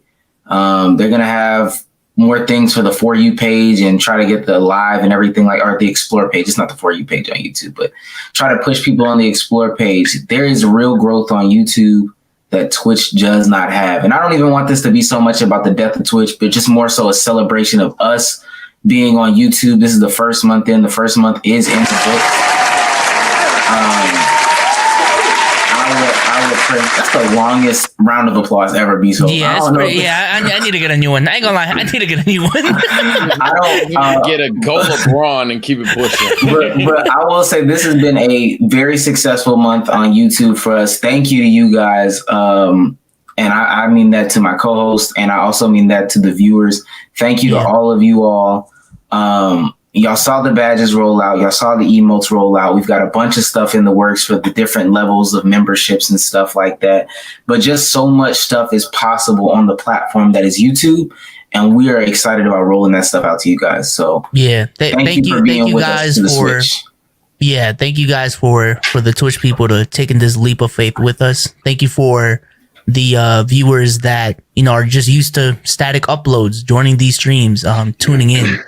Thank y'all for like, a perfect example is Rez. Like he dead ass, he's told me like we dead ass made the switch the very first stream he went on, and he like gifted like 5 subs. We still appreciate all the support you guys had on Twitch. At the end of the day, we're trying to build something that's cross-platform. So the support you show us on any platform is gonna translate. So we deadass do appreciate you guys. The sponsor we have today, not possible without you guys. Motherfuckers are deadass not gonna hit us up if we don't have these numbers, and these numbers are a product of your guys' support. So yeah, W's in chat. I'll take it a step further. I was going through some tough shit at the end of this month. Like I had some tough shit going on, went to the guys. And because of this platform, because of the donations, the subscriptions, because of the love y'all motherfuckers been showing, it definitely helped me get through some really tough shit that had me in a fucked up situation. So I've said this shit. This is the fucking 3rd pod I've been on. I'm gonna keep saying it. I'm forever grateful for all the motherfuckers that choose to follow and watch us. I'm forever grateful to everybody that pulls up to the spaces. Like, I had a dream of being the next Stephen A, and that fell off, and I wanted to be this fucking YouTuber, and then I realized how lazy I was, and then I was just blessed to be on the fucking platform and talk to you motherfuckers and shoot the shits about basketball, make jokes all day. Y'all done made a motherfucking dream really come true, so I'm dead-ass thankful for all y'all. And also, while I'm here, shout out to Sage, Damo, and Omar, because when you guys all came along, this was literally like nothing. You know what I'm saying? So for you guys to spend, because originally it was just once a week, now it's twice a week. So this is a big commitment. Damo was there for the green room commitment. It made it like 5 times a week at that point. So again, appreciate everyone's time for spending time with us. But hey man, as a nigga that I've never been on the street, but I'm not a rich nigga. I got a fam, support me if I ever get dead, but nah.